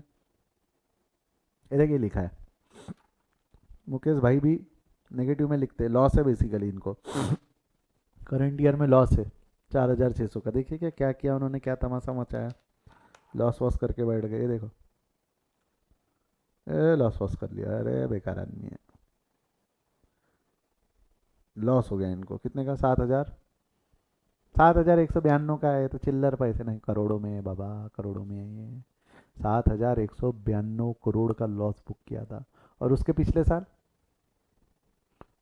साल ये ऊपर में दिया है, उसके पिछले साल प्रॉफिट कमाया था उन्होंने, कितने का प्रॉफिट कमाया था पिछले साल? प्रॉफिट फॉर द ईयर, पिछले साल उन्होंने प्रॉफिट कमाया था इतने का, 10 गुना लॉस बुक किया उन्होंने सीधा सीधा कब से, अगले साल शेयर इशू हो गए थे ना, आईपीओ आ गया था उस साल, आईपीओ के बाद लॉस बुक कर लो, शेयर में मार्केट का प्राइस गिर भी गया था, अपने को तो पैसे मिल गए ना। ठीक है, मैंने वो किया हूँ, समझा ना मैंने क्या बोला? सीईओ आप लोग, प्लानिंग करके देना है आपको ये सब, ठीक है। चलो आगे बढ़ते। कहाँ थे हम? 14,300 आ गया, माइनस 14,300, ठीक है। डिप्रिसिएशन ऑन फर्नीचर 5%, फर्नीचर पे डिप्रिसिएशन करना है, तो फर्नीचर में से लेस हो जाएगा और डिप्रिसिएशन के एसेट साइड में आ जाएंगे, है ना। तो फर्नीचर का 5%, ये 50,000 का 5%, 50,000 का 5% हो जाएगा 2,500, यहाँ माइनस हो गया। आपको नहीं लगता डिप्रिसिएशन अमोर्टाइजेशन का हेड बन जाएगा, और उसमें एक से ज़्यादा आइटम है तो उसका नोट बना दिया मैंने, डिप्रिसिएशन एंड अमोर्टाइजेशन का हमने नोट बना दिया, क्या है? नहीं, ये नहीं होना चाहिए था, ये नहीं होना चाहिए था। ये रहा डिप्रिसिएशन अमोर्टाइजेशन 2500। आई होप समझ में आया। वहाँ से यहाँ, वहाँ माइनस और यहाँ पे दूसरा इफेक्ट। बॉडी में गया है तो थम्स अप दे दे, बॉडी में गया है तो थम्स अप दे दे। नेक्स्ट अगला क्या है उसके बाद में, फर्नीचर एंड फिटिंग्स के बाद में फ्री होल्ड लैंड है 2%। फ्री होल्ड लैंड है 2% का डिप्रिसिएशन करना है। फ्री होल्ड लैंड के अंदर में हम मारेंगे ये 2% का डिप्रिसिएशन 3092। 3092 यहाँ डिप्रिसिएशन आ जाएगा। 3092 का डिप्रिसिएशन आ गया। फ्री होल्ड लैंड के बाद में टूल्स के ऊपर में 5% है, तो 5% ऑफ 24,000 ये हो गया 1225। ये आ गया तेरा 1225। आई होप क्लियर है यहाँ तक। आई होप क्लियर है, कोई दिक्कत नहीं है तो बोल दे। पेपर में आधा टाइम तो यही एक क्वेश्चन में ही चला जाएगा, मेरे को मालूम है। इसको बहुत टाइम लगता, मैं आपको सीधी सीधी बात बता रहा। रे बेटा सुन ले, जब तेरा एग्जाम पेपर की अगर हम बात करते हैं ना, तो एग्जाम पेपर के अंदर में क्वेश्चन नंबर 1 कंपलसरी होता है। देख क्वेश्चन नंबर 1 जो है, मैं पेपर पैटर्न एक बार रफली समझा रहा हूँ, हम इसमें डिटेल में बाद में भी बात करेंगे। तेरा क्वेश्चन नंबर 1 जो होता है, क्वेश्चन नंबर 1 कंपलसरी होता है 20 मार्क का, ठीक है। क्वेश्चन नंबर 1 कंपलसरी हो गया तेरा 20 मार्क का, ठीक है। इसके अलावा 16-16 मार्क के 16-16 मार्क के 6 क्वेश्चन पूछते, मतलब क्वेश्चन नंबर 2 से लेके क्वेश्चन नंबर 7 तक, क्वेश्चन नंबर 7 तक कितने कितने नंबर के क्वेश्चन रहते हैं, 16 मार्क्स ईच।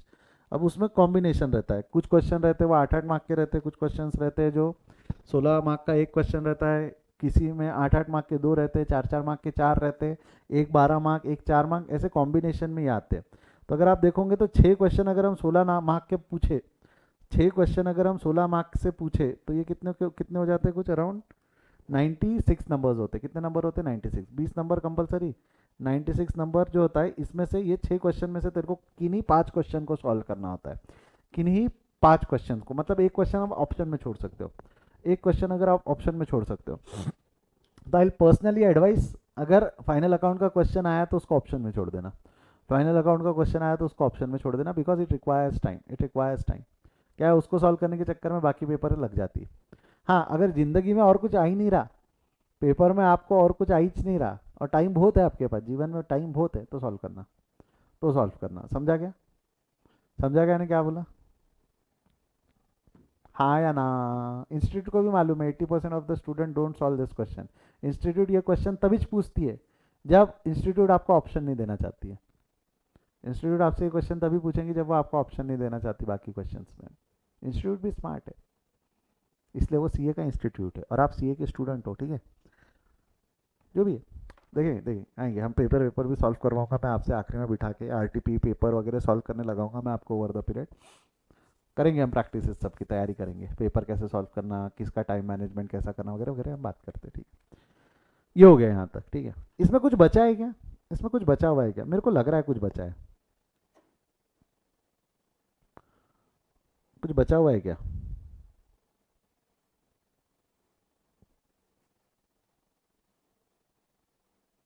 कुछ बचा हुआ है क्या, डोंट यू थिंक एक हिडन एडजस्टमेंट है यहाँ पे।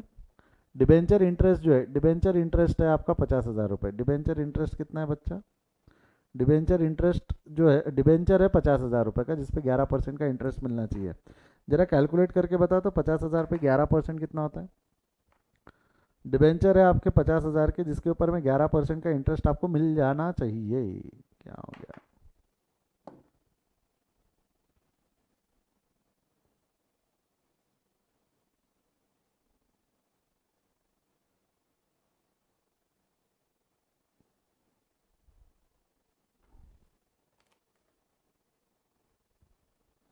कैलसी नहीं काम कर रहा, हो गए इसके दिन भर के, लैपटॉप लेना पड़ता अभी।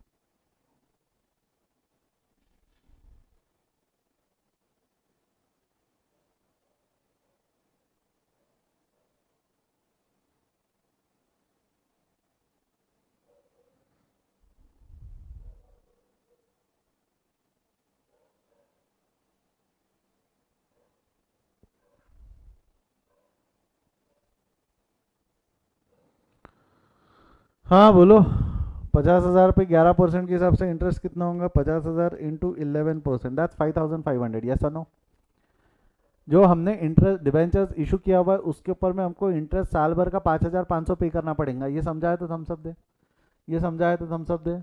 जो डिबेंचर्स हमने इशू किया हुआ है उसके ऊपर में हमको साल भर का इंटरेस्ट 5,500 देना पड़ेगा। ये समझाया थम्स अप दे। तो 5,500 का हमने इंटरेस्ट देना चाहिए था, बट हमने डिबेंचर पे इंटरेस्ट कितना दिया हुआ है? हमने डिबेंचर पे इंटरेस्ट कितना दिया हुआ है? हमने डिबेंचर पे इंटरेस्ट कितना दिया हुआ है? जवाब दे। डोंट यू थिंक डिबेंचर के ऊपर में हमने जो इंटरेस्ट पे किया हुआ है वो 2,000 ही पे किया हुआ है? डिबेंचर के ऊपर में जो इंटरेस्ट हमने पे किया हुआ है वो 2,000 ही पे किया हुआ है। हाँ या ना में जवाब दे। तो देखो, नहीं लगता 5,500 में से 2 पे किया हुआ है तो 3,500 स्टिल आउटस्टैंडिंग। 3,500 स्टिल आउटस्टैंडिंग, बोल हाँ या ना। Hidden adjustment, CA foundation. CA foundation का कंसेप्ट इंटर में पूछ रहे वो, सीए फाउंडेशन का कंसेप्ट इंटर में पूछ रहे। समझाया तो थम्स अप दे, समझाया तो थम्स अप दे।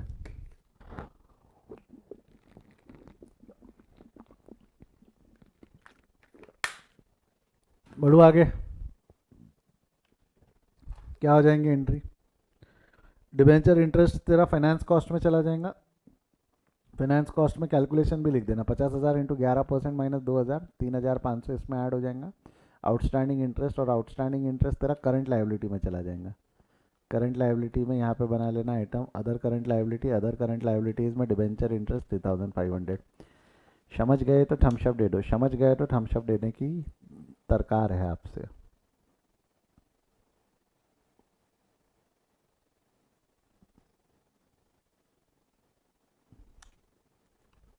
हो गया, बैलेंस करो। करे फास्ट थोड़ा, बैलेंस अब बैलेंसिंग तो कर सकते हैं, अब उसमें कोई दिक्कत नहीं है। बैलेंसिंग ही करना है, थोड़ा फास्ट करो तो फटाफट फटाफट फटाफट फटाफट घोड़े पे सवार होके चल। शेयर होल्डर्स फंड का बैलेंस आ गया 2.5 लाख, शेयर कैपिटल का बैलेंस आ गया 2.5, रिजर्व एंड सरप्लस छोड़ दे। लॉन्ग टर्म बोरोइंग का बैलेंस है 1,14,500, trade payable 28,100, PPE 29,683 PPE. Trade receivable 44,000, trade receivable चला गया तेरा 44,000। Cash and cash equivalent 5,300, cash and cash equivalent 5,300।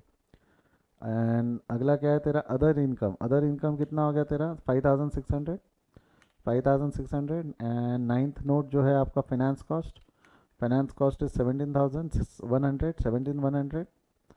Depreciation is 6,817 and other expenses 41,700। ये तो कैलकुलेटर अलाउड है, तो कैलकुलेशन में कोई बहुत ज़्यादा दिक्कत जाएंगी नहीं। प्रॉफिट एंड लॉस को बैलेंस कर दो। Revenue from operation, total revenue है 4,32,400, टोटल एक्सपेंस है 381,616। तो profit before tax will be 50,783। Tax कुछ भी नहीं है, डेफर्ड टैक्स, ये करंट टैक्स कुछ भी नहीं है, इतना आ गया तेरा। प्रॉफिट आफ्टर टैक्स हो गया 50,783। ईपीएस निकालना है, निकाल के रख देना। ईपीएस कैसे निकालूंगे? 50,783 डिवाइडेड बाय 25,000 बराबर है ना?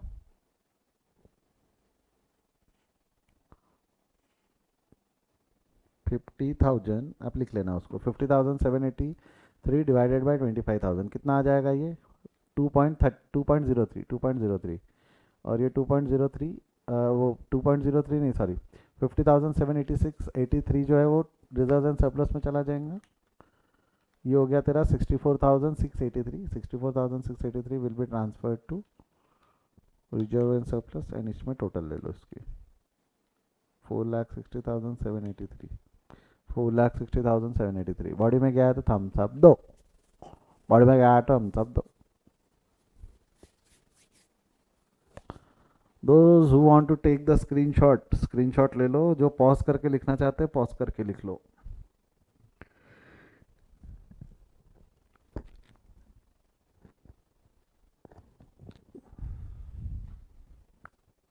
ले लिया फर्स्ट पार्ट का स्क्रीनशॉट?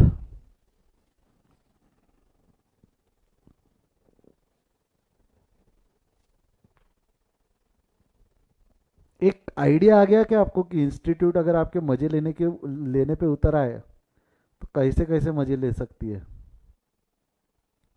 एसेट और पीपीई तक के आंसर है, इसका स्क्रीनशॉट ले लो। मैं डराना नहीं चाहता, मैं सिर्फ तुमको सिचुएशन से अवगत करवाना चाहता हूँ। जागो मोहन प्यारे, पहले चैप्टर में ही जाग जाओ ताकि आपको पता चले आगे चढ़ाई थोड़ी सीधी है। एंड लास्ट बचे हुए बचे हुए नोट्स का स्क्रीनशॉट ले लो आप। 6, 7, 8, 9, 10।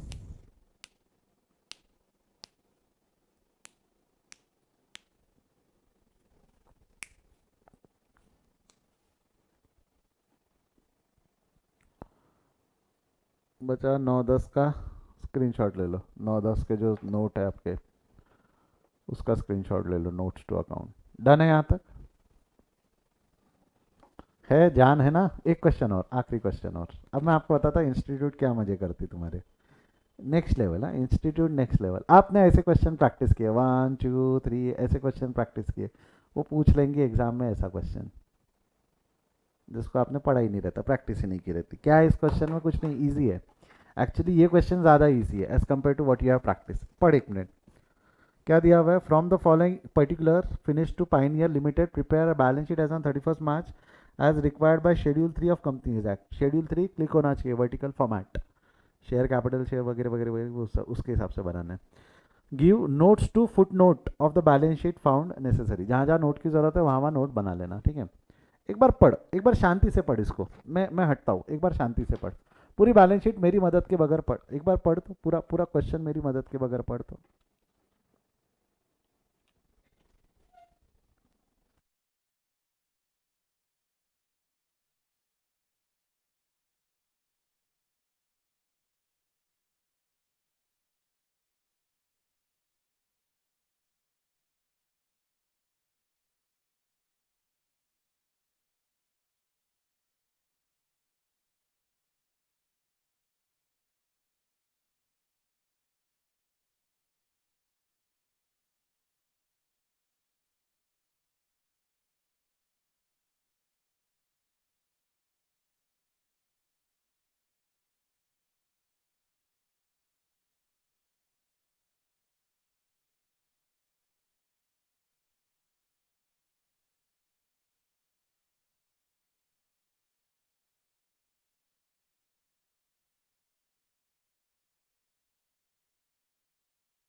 देखिए, अगर आपने पढ़ा होगा इसको, यदि आपने इसको पढ़ा होगा, आपने एक चीज गौर की क्या? इसमें एक भी item profit and loss statement का नहीं है। कितने लोगों ने गौर कर लिया था मेरे बोलने से पहले? पी एंड एल स्टेटमेंट का एक भी आइटम नहीं है। Purchase, sale, revenue from operation बोलो, अदर इनकम बोलो, परचेज, तुम्हारा रॉ मटेरियल, सैलरी या अदर एक्सपेंस, एक भी नहीं है। ठीक है, ये पढ़ के समझ में आया बात अलग है। आपने अगर क्वेश्चन ढंग से पढ़ा रहता ना तो यहाँ ऊपर में उसने हिंट दे दिया था। यदि आपने क्वेश्चन व्यवस्थित तरीके से पढ़ेला रहता ना तो इसने ऊपर में हिंट दे दिया था, आपको सिर्फ बैलेंस शीट बनानी है। आपको सिर्फ यहाँ पे क्या बनाने को बोला है उसने? Balance sheet. तो यहाँ पे प्रॉफिट एंड लॉस स्टेटमेंट बनाना है क्या? प्रॉफिट एंड लॉस स्टेटमेंट बनाना है क्या? अब कई बच्चों के दिल में आवाज़ आएंगी कि सर अगर हम प्रॉफिट एंड लॉस स्टेटमेंट नहीं बनाएंगे तो हमारे को profit transfer to balance sheet कहाँ से पता चलेगा? कोई दिक्कत नहीं है। Don't you think profit transfer to balance sheet उसने ऑलरेडी कैलकुलेट करके रखा हुआ है? ये प्रॉफिट एंड लॉस, ये प्रॉफिट एंड लॉस में दोनों हो सकता है ना, पिछले साल का भी हो सकता है और इस साल का भी हो सकता है, तो ये पूरा का पूरा प्रॉफिट है ना। तो बिना प्रॉफिट एंड लॉस स्टेटमेंट के बैलेंस शीट भी बनाई जा सकती है या नहीं बनाई जा सकती? जवाब दो, येस और नो। क्या बिना प्रॉफिट एंड लॉस स्टेटमेंट के भी मैं बैलेंस शीट बना सकता हूँ या नहीं बना सकता? If I have given with tallied trial balance, अगर मेरे को टैलिड ट्रायल बैलेंस दिया हुआ रहा तो मैं ये बना सकता हूँ। समझा है तो थम्स अप दे, समझा है तो थम्स अप दे। अब क्या लगता है एग्जाम में ऐसा क्वेश्चन पूछा जा सकता है क्या? इसको टाइम नहीं लगता सॉल्व करने के लिए। क्या एग्जाम में ऐसा क्वेश्चन पूछा जा सकता है ना? ज़्यादा नहीं है। अब यहाँ पे तेरा नॉलेज चेक होगा। ऐसे क्वेश्चंस में तेरा नॉलेज चेक होगा कि तेरे को कितना आता है, फॉर्मेटिंग प्रेजेंटेशन के बारे में कितना ज्ञान है, ये चेक होगा तेरा। देख जैसा, एक मिनट, इसमें भी एडजस्टमेंट आप देखोगे तो basically these are not adjustments, these are not adjustments, these are information. पढ़ोगे तो समझेंगे। देख, द फॉलोइंग एडिशनल इन्फॉर्मेशन वापरा है उसने, वर्ड खुद ने वर्ड इन्फॉर्मेशन वापरा है। क्यों क्यों इन्फॉर्मेशन है ये ध्यान दे। 2000 equity shares were issued for consideration other than cash. आगे बढ़े उसके पहले ही मैं तेरे को बता देता हूँ, जब भी हम शेयर्स इशू करते, शेयर्स इशू करने का एक तो पैसा लेके शेयर्स इशू कर ले, या शेयर्स हम अदर देन कैश भी इशू कर सकते। बचपन याद कर, CA foundation, shares issued, issue of shares for cash एक टॉपिक था, issue of shares for consideration other than cash एक टॉपिक था। मेरे को पता issue of shares for consideration other than cash, मैं कैश के अलावा शेयर्स कब कब इशू कर सकता हूँ। 2 सिनारियो पढ़ाए थे मैंने फाउंडेशन में। कौन से सिनारियोज में हम शेयर्स को इशू कर सकते हैं अदर देन कैश, याद कर। कौन से सिनारियोज में हम शेयर्स इशू कर सकते हैं अदर देन कैश, याद कर बेटा। एक तो हमने एसेट खरीदा और बदले में शेयर्स दे दिया, यस बहुत बढ़िया, बहुत शाबाश। एसेट खरीदा और बदले में शेयर दे दिया, एसेट लाइबिलिटी खरीदा और बदले में शेयर्स दे दिया। और दूसरा प्रमोटर्स को, गुडविल प्रमोटर्स को। तो अगर आप shares other than cash issue करते हो तो what schedule 3 requires you to disclose that out of दो shares how many shares are issued other than cash, out of दो shares how many shares are issued other than cash. ये हमारा schedule 3 क्या बोलता है, हमारे को डिस्क्लोज कर दो, हमारे को डिस्क्लोज कर दो। देखा जाए तो यहाँ पर अंबानी जी ने, हमारे मुकेश भाई ने कोई भी shares other than cash issue नहीं किए। अगर उन्होंने अदर देन कैश इशू किए रहते तो यहाँ नीचे लिखा रहता, यही इसी के नीचे 45,000 के नीचे लिखा रहता कि this much of the shares are issued for consideration other than cash. I hope clear है, आई होप क्लियर है। आगे बढ़े, सारे शेयर्स यहाँ पैसे दे के लिए, आई होप सारे शेयर्स यहाँ पे पैसे देकर लिए हुए, कहीं दिया हुआ है क्या?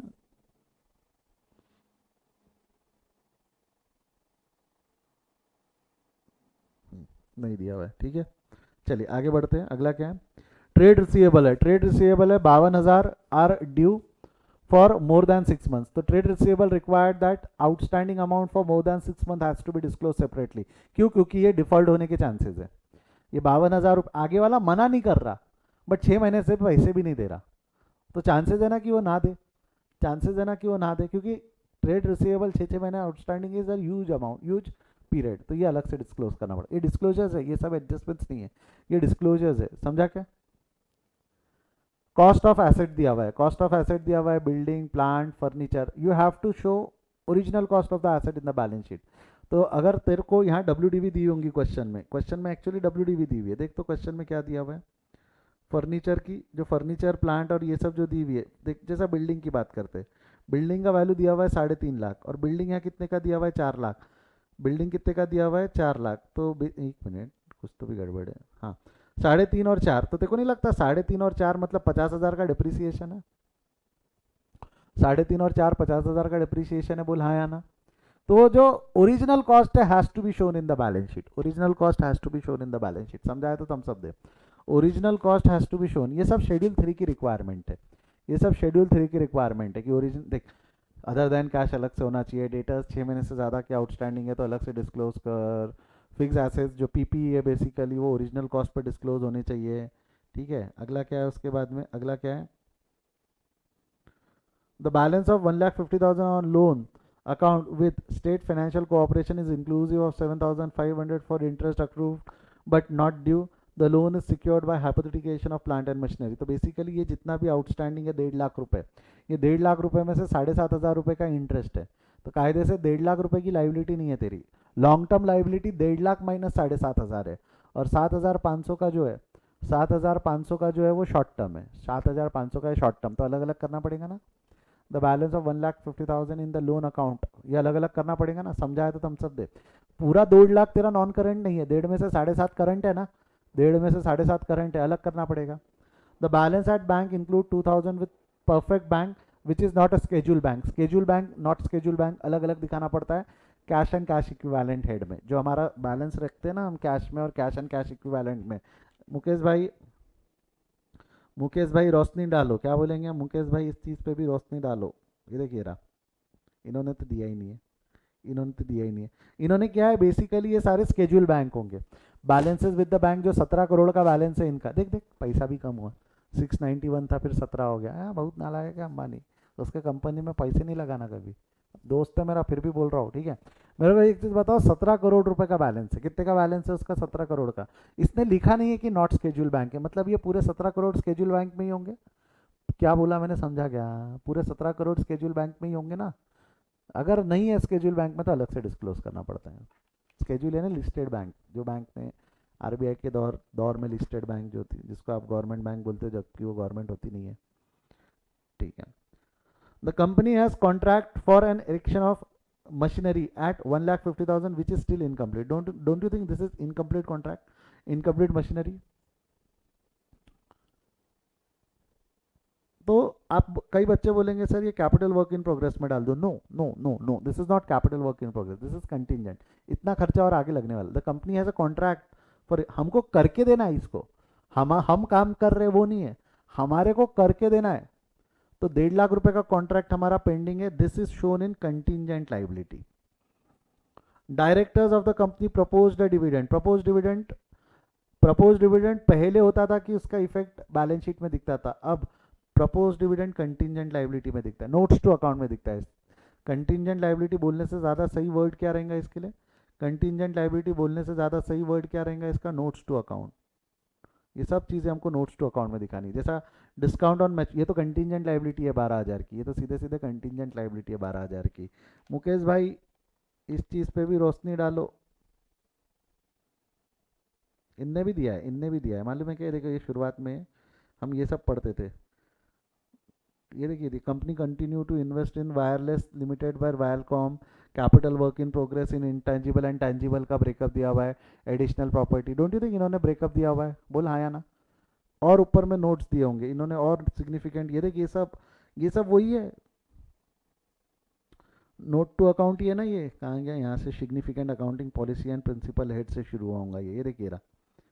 कॉर्पोरेट पहले तो कंपनी के बारे में डिटेल रहती है, फिर सिग्निफिकेंट अकाउंटिंग पॉलिसी नाम के हेड से शुरू होकर वो सारी डिटेल आती है कि हम क्या कर रहे हैं, कितना कितना होल्डिंग है एंड एवरीथिंग। बेसिक प्रिपरेशन के वक्त हमने क्या फॉलो किया, करंट है नॉन करंट में क्या क्या हमने मस्ती मचाई वगैरह, वो सब लिखा हुआ है। तो ये तीन चीज़ वो मस्ती है। कंपनी हैज़ अ कॉन्ट्रैक्ट, हमारे पास में कॉन्ट्रैक्ट है इरिक्सन का जिससे हम रेवेन्यू जनरेट कर सकते हैं। डायरेक्टर ने 45,000 का लोन डिविडेंड प्रपोज किया, तो ये कंटिजेंट नोट टू अकाउंट्स में डिस्क्लोज होगा। कहाँ डिस्क्लोज होगा? नोट्स टू अकाउंट में। मोटा मोटी क्वेश्चन समझा है तो थम्स अप दो, मोटा मोटी क्वेश्चन समझा है तो थम्स अप दो। मेरा सवाल सिंपल है, इसमें से कुछ भी एडजस्टमेंट है क्या? एच तक के जितने भी पॉइंट है इसमें से एक भी एडजस्टमेंट है कि all of them is are information? सब इंफॉर्मेशन जो सिर्फ तेरे को शेड्यूल 3 के हिसाब से प्रॉपरली डिस्क्लोज करते आने चाहिए। शेड्यूल 3 के अभी जब हम फाइनल अकाउंट के क्वेश्चन सॉल्व कर रहे थे तो मैंने इस सब पे ज़्यादा टेंशन नहीं लिया था, क्योंकि पता ही नहीं था मेरे को यही नहीं पता था कि जो ट्रेड रिसीवेबल है वो 6 महीने से ज़्यादा क्या आउटस्टैंडिंग है क्या। तो मैंने मान लिया था नहीं है, तो मैंने नॉर्मल ट्रीट किया। मेरे को पता ही नहीं था हमारा बैंक का अकाउंट शेड्यूल में है कि नॉन शेड्यूल में, मैंने मान लिया स्केड्यूल में, तो डिस्क्लोज करने की जरूरत नहीं पड़ी। आई होप समझ में आया। सर डी वाला पॉइंट रिपीट कर दो। डी वाला पॉइंट मैं जब सॉल्व करूंगा तब रिपीट करता हूँ, मेरे को पता है इसमें आपको कंफ्यूजन रह गया होगा।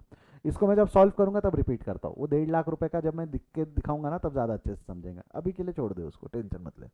अब शुरू करते। पहले हम क्या करेंगे? पहले हम ऊपर से चालू करेंगे और पोस्टिंग करेंगे। पहले अभी हम ऊपर से पोस्टिंग करना चालू करेंगे। रेडी स्टेडी गो। कहाँ गया? ये है हमारा फॉर्मेट। बेसिकली ये हो गई तुम्हारा बैलेंस शीट। अरे क्या हो गया, कीबोर्ड भी काम नहीं करेगा क्या अब?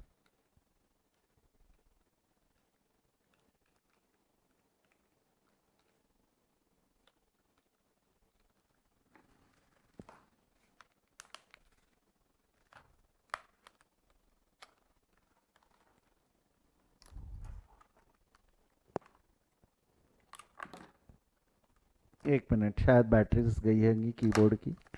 हम इसके अंदर में नया नया तौला तौला बैटरी डालेंगे।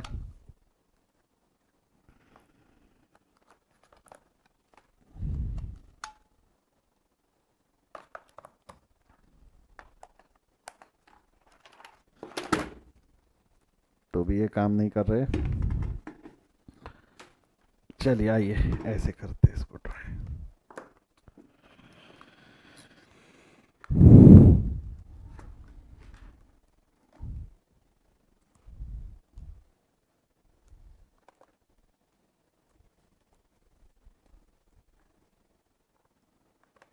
बाबू मिले बाबू चल जा।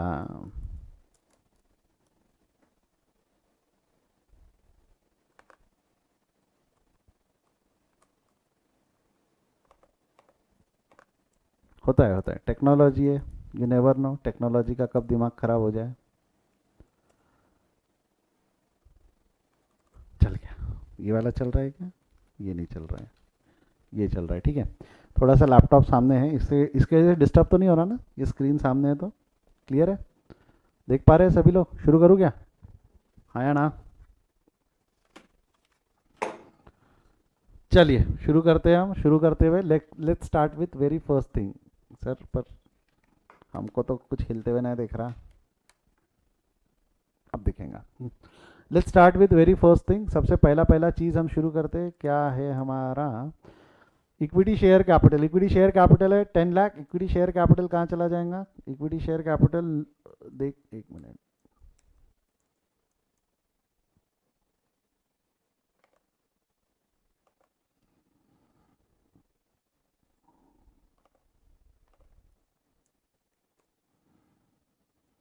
Liquidy liability share holders fund share capital note number 1 ये रहा। ऑथराइज्ड, ऑथराइज दिया हुआ नहीं है, dash dash equity shares of 100 etch लिख दूँ चलेगा? Issued subscribed and paid up capital. Issued subscribed and paid up capital कितना है आपका? Issued subscribed and paid up capital 10,000 equity shares of rupees 10 lakh. 10,000 equity shares of rupees 10 lakh. Clear है? Body में गया तो थम्स अप देते, बॉडी में गया तो थम्स अप देते, ये तो सिंपल है, ठीक है। नेक्स्ट अगला क्या है उसके बाद में? Call cinereous. कॉल सिनेरियस यहाँ से माइनस हो जाएगा, लेस कॉल सिनेरियस 1000। मैंने कुछ लाइंस छोड़ी है बीच में क्योंकि वो अदर दैन कैश की इन्फॉर्मेशन लिखनी थी ना। लिख दूँ क्या हाथों हाथ? 2000 equity shares were issued for consideration other than cash. इसको यहाँ सिर्फ ऐसा लिखा जाता है, out of about 2000 shares have been issued for consideration other than cash, ऐसा लिखना पड़ता है। ऐसा हमको डिस्क्लोज करना पड़ता है कि 2000 शेयर्स हमने अदर दैन कैश इशू किए, 2000 शेयर्स हमने क्या इशू किया? Other than cash. जब बोनस का टॉपिक पढ़ेंगे तब भी याद रखना, बैलेंस शीट बनाते हुए ये लिखना पड़ेगा। बॉडी में गया है तो थम्स अप दो, बॉडी में गया है तो थम्स अप दो। मैं आगे बढ़ रहा हूँ, मैं आगे बढ़ रहा हूँ यहाँ से, ठीक है। अगला मुद्दा क्या है हमारा? Trade receivable of rupees 15,000 are due. नहीं एक मिनट, ये नहीं, ये बात का मैटर है, ऊपर आ जा। लैंड, लैंड कहाँ चला जाएगा तेरा? पीपी में चला जाएगा क्या लैंड? लैंड चला जाएगा नॉन करंट नॉन एसेट्स में, non current assets, fix assets, fix में टैंजिबल। देखा जाए तो टैंजिबल नाम रहता नहीं है अब उसका, उसका नाम क्या हो गया है? पीपीई हो गया है, इसको डिलीट कर दो, इसका नाम बदल के क्या हो गया? पीपीई। क्या है? पीपीई। 5 नंबर का नोट बनाया हमने। पीपी के अंदर में आ गया तेरा लैंड 2 लाख का, ठीक है। लैंड के बाद में बिल्डिंग 3,50,000 की। अब मैं बता, बिल्डिंग जो है वो 3,50,000 की लिखना सही है क्या? बिल्डिंग को 3,50,000 एक बार का लिख दे, एक बार का अभी लिख दे, पेंसिल से लिख दे, क्योंकि बिल्डिंग ओरिजिनल कॉस्ट पे आनी चाहिए। बिल्डिंग तेरी काय पे आनी चाहिए? Original cost. समझाता हूँ बाद में, 2 मिनट पेशेंस रख। बिल्डिंग का 3,50,000 अभी लिख के आगे बढ़ जा। बिल्डिंग के बाद है प्लांट एंड मशीनरी, एक लाइन छोड़ के प्लांट एंड मशीनरी 5,25,000, फर्नीचर 50,000, 50,000 ये हमने लिख के छोड़ दिया, ठीक है। जनरल रिजर्व, जनरल रिजर्व चला जाएगा रिजर्व एंड सरप्लस में। Share holders fund, share holders fund, reserve and surplus, general reserve 2,10,000।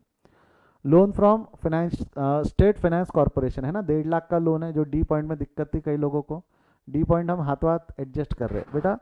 D point में क्या बोला हुआ है? 1.5 लाख रुपए का जो फाइनेंस है, जो finance loan for corporate finance है।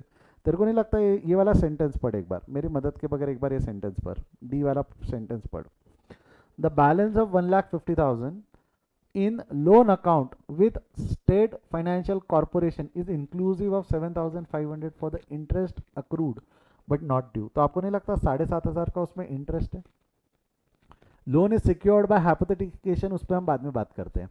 पहले मेरे को एक चीज बता, 1.5 लाख में क्या 7,500 रुपए का इंटरेस्ट है? ये समझाया तो थम्स अप दे। 1.5 लाख में 7,500 रुपए का इंटरेस्ट है, ये पॉइंट समझ में आया तो थम्स अप दे। 1.5 लाख में 7,500 रुपए का इंटरेस्ट है, ये क्लियर है सभी को? तो लोन है ये, loan non current liability, right? Non current loan credit balance है ना, non current liability. Long term borrowings, long term borrowings, long term borrowing का हमने नोट बनाया, चलो ठीक है नोट बना लेते हैं। ये जो नोट बनाया हमने, ये नोट के अंदर, ये नोट के तहत, नोट के तहत हम क्या लिख देंगे? स्टेट फाइनेंशियल कॉर्पोरेशन का लोन है 1.5 लाख का। बट ये 1.5 लाख में से जो 7,500 रुपए है ना, 1.5 लाख में से जो 7,500 रुपए ये इंटरेस्ट है। और लॉन्ग टर्म लाइबिलिटी है क्या? इंटरेस्ट लॉन्ग टर्म लाइबिलिटी है कि शॉर्ट टर्म है? इंटरेस्ट सोच के देख, इंटरेस्ट क्या लॉन्ग टर्म लाइबिलिटी है कि शॉर्ट टर्म है? जवाब दे, चैट में लिख, लॉन्ग टर्म और short term. Interest on loan is long term liability और short term liability? Interest on loan, come on, hurry up fast. Interest on loan is short term liability, interest on loan is short term liability. तो अगर वो short term liability तो उसको हमको यहाँ से हटाना पड़ेगा लॉन्ग टर्म से, उसको हमारे को यहाँ से हटाना पड़ेगा 7,500 रुपये। बट अगर हमने यहाँ से हटाया तो आपको नहीं लगता interest on loan short term liability है? तो करंट एसेट्स के अंदर में अदर करंट लाइबिलिटीज के अंदर में हमारे को अदर करंट लाइबिलिटी का भी हमने नोट बना लिया, note number 4।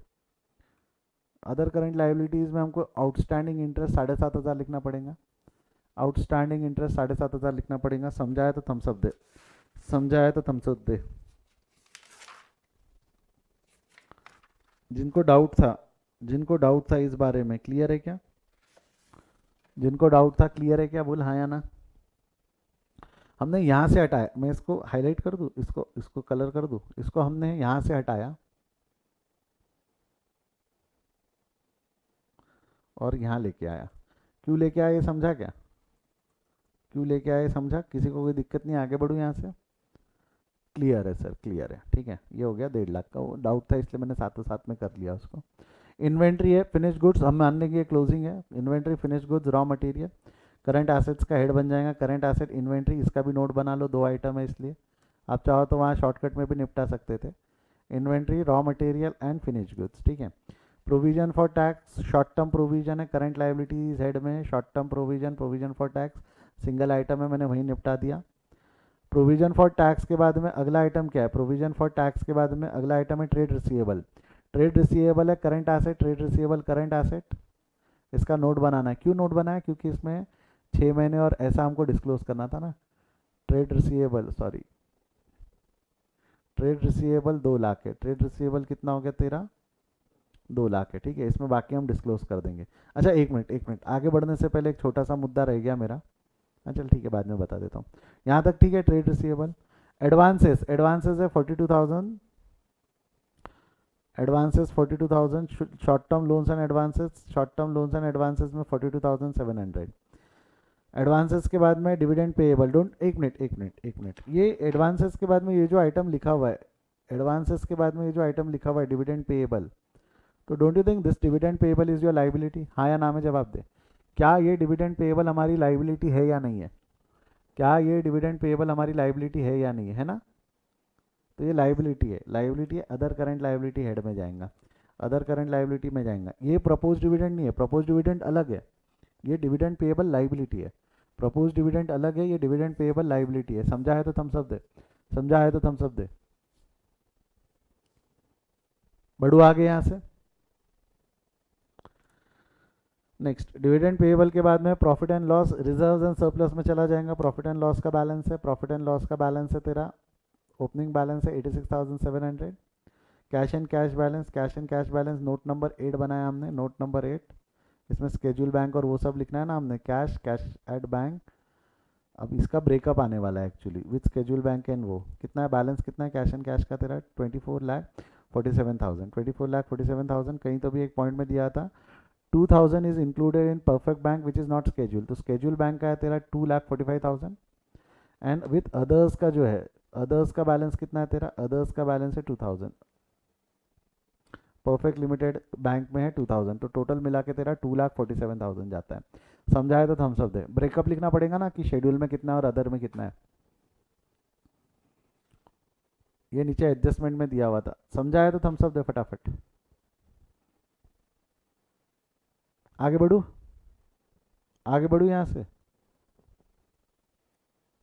Hello, am I audible? हाँ आए आए आए आए, एक साथ आए, एक साथ आए आपके थम्स अप, ठीक है। शेड्यूल बैंक के बाद में अगला क्या हो गया तेरा? Loan secure, unsecured. अब जरा यहाँ ध्यान देना, यहाँ पे वर्ड्स क्या वापरे हुए? Loan unsecured, loan unsecured loan है 1,21,000 का, अनसिक्योर्ड लोन है 1,21,000 का, ठीक है। अब इट इज अनसिक्योर्ड लोन, तो अनसिक्योर्ड लोन तेरा लॉन्ग टर्म बोरिंग्स में यहाँ हेड जाता है अनसिक्योर्ड लोन 1,21,000 का। और आपको अगर याद होगा तो स्टेट कॉर्पोरेट फाइनेंस का जो लोन था, स्टेट फाइनेंशियल कॉर्पोरेशन का जो लोन था, वो सिक्योर्ड था कि अनसिक्योर्ड था? ऑनलाइन कनेक्शन लाइव बैच में कुछ तो भी गड़बड़ आ गई है, 1 मिनट देना। रिकॉर्डेड वाले थोड़ा पेशेंस रखो, बच्चे मेरे चले गए लाइव वाले कहीं घूमने। दिख नहीं रहे।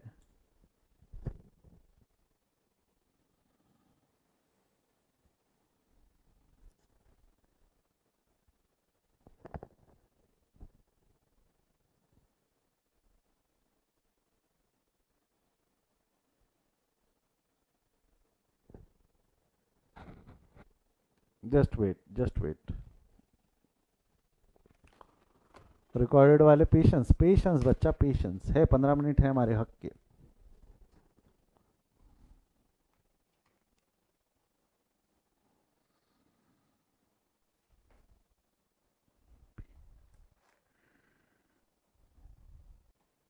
चलिए आइए, वो जरा सा एक जो इशू आ गया था वो हमने कुछ और तरीके से उसको रिजॉल्व किया, बट अभी हम इसको कंप्लीट करते हैं। बच्चा जो मैं थोड़ी देर पहले बात कर रहा था, थोड़ी देर पहले मैं आपसे क्या बात कर रहा था कि ये जो है कहाँ गया हमारा ये यहाँ पे क्या दिया हुआ है, लोन। लोन जो दिया हुआ है, लोन, ये जो लोन है ये अनसिक्योर्ड लोन है। 1,21,000 का जो अनसिक्योर्ड लोन है, 1,21,000 का जो अनसिक्योर्ड लोन है, 1,21,000 का अनसिक्योर्ड लोन हमारे को क्या करना पड़ेगा, 1,21,000 का अनसिक्योर्ड लोन यहाँ हमने लिख दिया, 1,21,000 unsecured loan other long term borrowings में। कहाँ लिख दिया, लॉन्ग टर्म बोरिंग्स में। अब थोड़ी देर पहले आपको याद है क्या, स्टेट फाइनेंशियल कॉर्पोरेशन का एक हमने एडजस्टमेंट पढ़ा था। स्टेट फाइनेंशियल कॉर्पोरेशन का एडजस्टमेंट अगर आपको याद होगा तो यहाँ पे एक लाइन लिखी हुई थी, the loan was secured by hypothecation by plant and machinery. हाँ या ना, वहाँ एक लोन जो था वो सिक्योर्ड है हाइपोथेटिकेशन ऑफ प्लांट एंड मशीनरी। तो ये जो लोन है, ये जो लोन है, इसको हम क्या कर देंगे, इस पे ऊपर में हेडिंग दे देंगे। सिंपल, यहाँ सिर्फ तेरे को इतना करना है कि यहाँ एक हेडिंग दे देना है। यहाँ सिंपल तेरे को सिर्फ इतना करना है कि यहाँ एक हेडिंग दे देना है कि वो सिक्योर्ड है, जो कॉर्पोरेट फाइनेंस का लोन है वो सिक्योर्ड है। तो लॉन्ग टर्म बोरोइंग्स में सिक्योर्ड अनसिक्योर्ड ऐसा हम अलग अलग लिखते हैं, लॉन्ग टर्म बोरोइंग्स में ऐसा सिक्योर्ड अनसिक्योर्ड हम अलग अलग लिखते हैं। समझा है तो एक बार थम्स अप दे दे, समझा है तो एक बार थम्स अप दे दे। क्लियर है क्या? चलिए आगे बढ़ते हैं, अगले इसकी तरफ बढ़ते हैं अभी हम। नेक्स्ट, यहाँ तक अगर हो गया हमारा, नेक्स्ट क्या है उसके बाद में, लास्ट है trade payable for goods and expenses. Trade payable current liabilities में आ जाएगा, ट्रेड पेएबल करंट लाइबिलिटीज़ में 2 लाख का। ट्रेड पेएबल में कोई दिक्कत नहीं है, ट्रेड पेएबल वहाँ गया। अब just look into the adjustments, जो एडजस्टमेंट्स जो इन्फॉर्मेशन हमने नहीं ली हुई है। मेरे को एक चीज़ बता, हमने क्या, इसको मिटा देता हूँ पहले तो यहाँ से पूरा गोंधड़। इसमें से हमने ये वाला एडजस्टमेंट ले लिया, ये लिख दिया ना हमने, out of about 2000 shares are issued for consideration other than cash. अगला क्या है, trade receivable 52,000 are from next due for more than 6 month. तो ट्रेड रिसीवेबल में हम जाएंगे, कहाँ गया ये ट्रेड रिसीवेबल, 2 लाख का ट्रेड रिसीवेबल है। ट्रेड रिसीवेबल में जाकर हम क्या लिख देंगे, outstanding for more than 6 months जो है 52,000, ये अलग से लिख देंगे। और अदर डेट्स जो है, अदर यानी इसके अलावा जो बचे हुए डेट्स है वो कितने तेरे, 1,48,000, इसको हम अलग से मेंशन कर देंगे। ये समझा है तो थम्स अप दे दे, ये समझा है तो थम्स अप दे दे।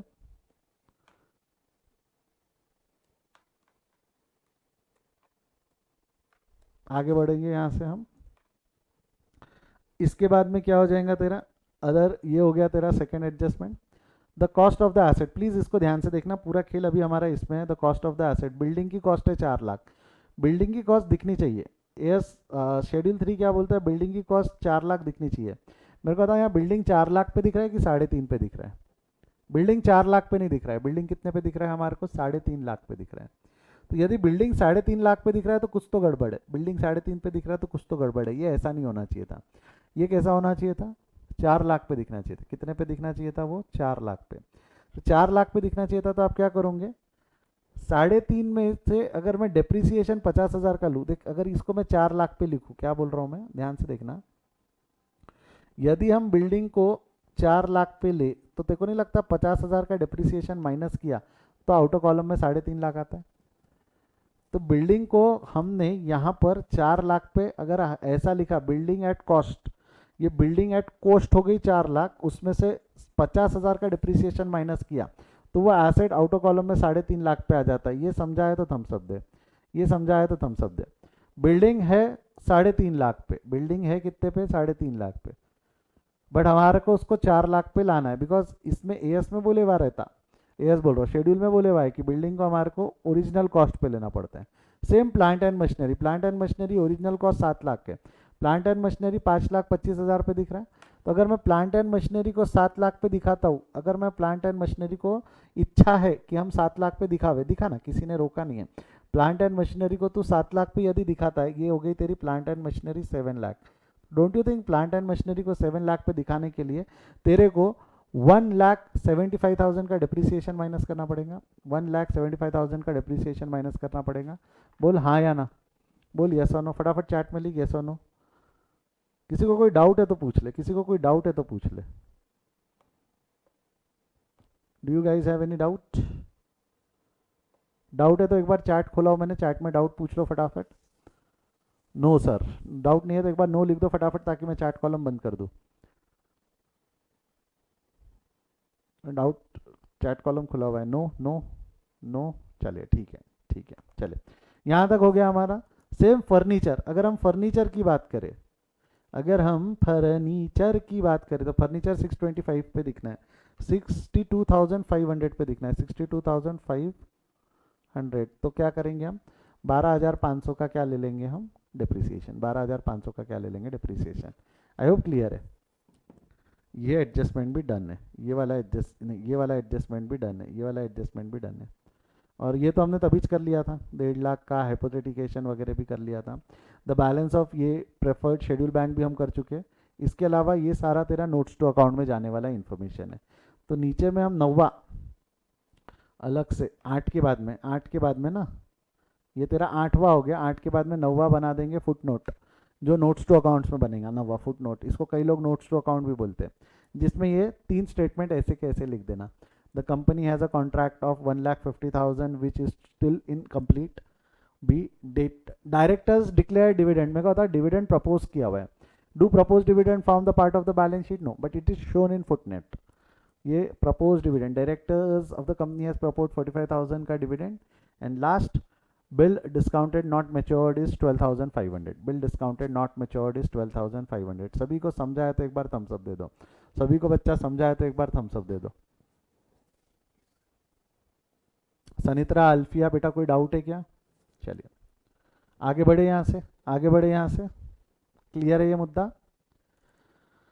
नेक्स्ट, अब इसको बैलेंस करना बाकी है, एक एक एक एक फुटनोट बैलेंस करो और लेकर जाओ। इसको बैलेंस कर लो, इसका बैलेंस आ गया 9,99,000। रिजर्व एंड सरप्लस कर देना, क्योंकि प्रॉफिट एंड लॉस स्टेटमेंट तो है नहीं।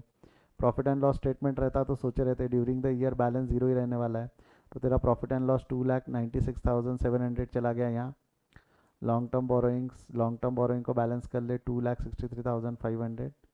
नॉन करंट लाइबिलिटीज़ में long term borrowings, other current liability को बैलेंस कर ले, ये हो गया तेरा 67,500, 67,500। पीपीई को बैलेंस कर ले, पीपीई का बैलेंस है 11,25,000। इन्वेंट्री का बैलेंस है 2.5 लाख, इन्वेंट्री का बैलेंस आ गया 2.5 लाख। ट्रेड रिसीवेबल का बैलेंस है 2 लाख, ट्रेड रिसीवेबल का 2 लाख का बैलेंस। और कैश एंड कैश इक्विवेलेंट का बैलेंस है 2,77,000। लाइबिलिटी साइड एसेट साइड की टोटल ले लेना, टैली करके देख लेना, होता है टैली। आई होप क्लियर है सभी को। प्रेजेंटेशन समझा है क्या? इंपॉर्टेंट इस क्वेश्चन में कुछ नहीं प्रेजेंटेशन था, इस क्वेश्चन में जो आपको जो चीज़ ध्यान रखनी थी वो प्रेजेंटेशन थी। सभी को प्रेजेंटेशन समझाया तो एक बार थम्स अप दे दे एक साथ। सभी को अगर प्रेजेंटेशन समझाया तो थम्स अप दे दे फटाफट, हरी अप। किस तरीके से क्या क्या चीज़ें हमारे को ये बनाते वक्त ध्यान रखनी, क्लियर है क्या? अल्फिया बेटा कोई डाउट है क्या? चलिए इसको, इसका स्क्रीनशॉट ले लीजिए। जो रिकॉर्डेड देख रहे हो स्क्रीनशॉट ले ले, जो लाइव है जो रिकॉर्डेड देख रहे हो पॉज करके लिख ले, जो लाइव देख रहे हो वो स्क्रीनशॉट ले ले।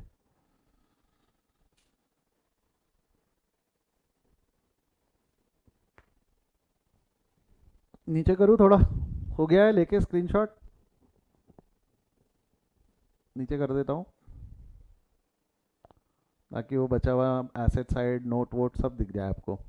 8 के बाद 9वां वाला जो फुट नोट बना है वो भी दिख जाए। यस, आई होप आपको समझ में आया हमने क्या किया। आई होप आज हमने क्या किया सभी को क्लियर है।